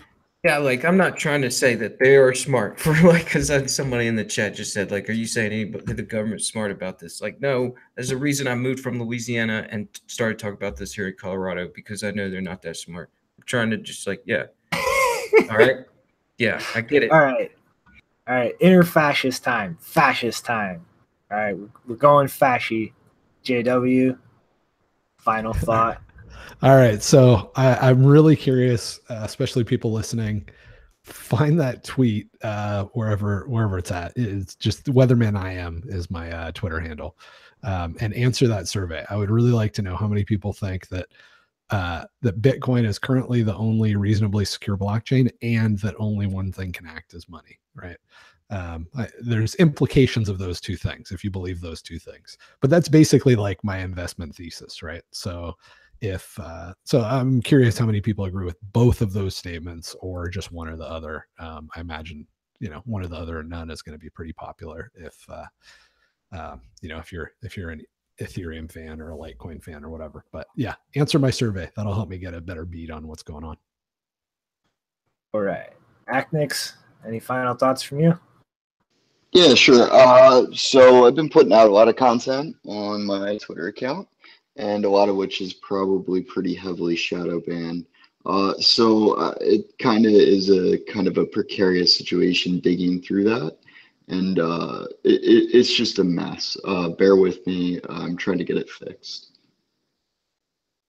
All right. Until Twitter stops being a bunch of fascists, at RM0RF, my brain successfully navigated those letters. And to end with my final thought for the day, this woman, Eleanor Seda, on Twitter, is saying that everybody involved in this project firing up coal power to use 5% of it for Bitcoin mining should die in jail. I don't think that's going to look too good on her application for tenancy in a crypto citadel in 20 years. So with that, thanks for coming back, everybody. It's awesome to be back again after the hiatus. And barring us getting back on schedule, we will see you either Tuesday or Saturday. So until next time, toodaloo. Later, everyone. See you.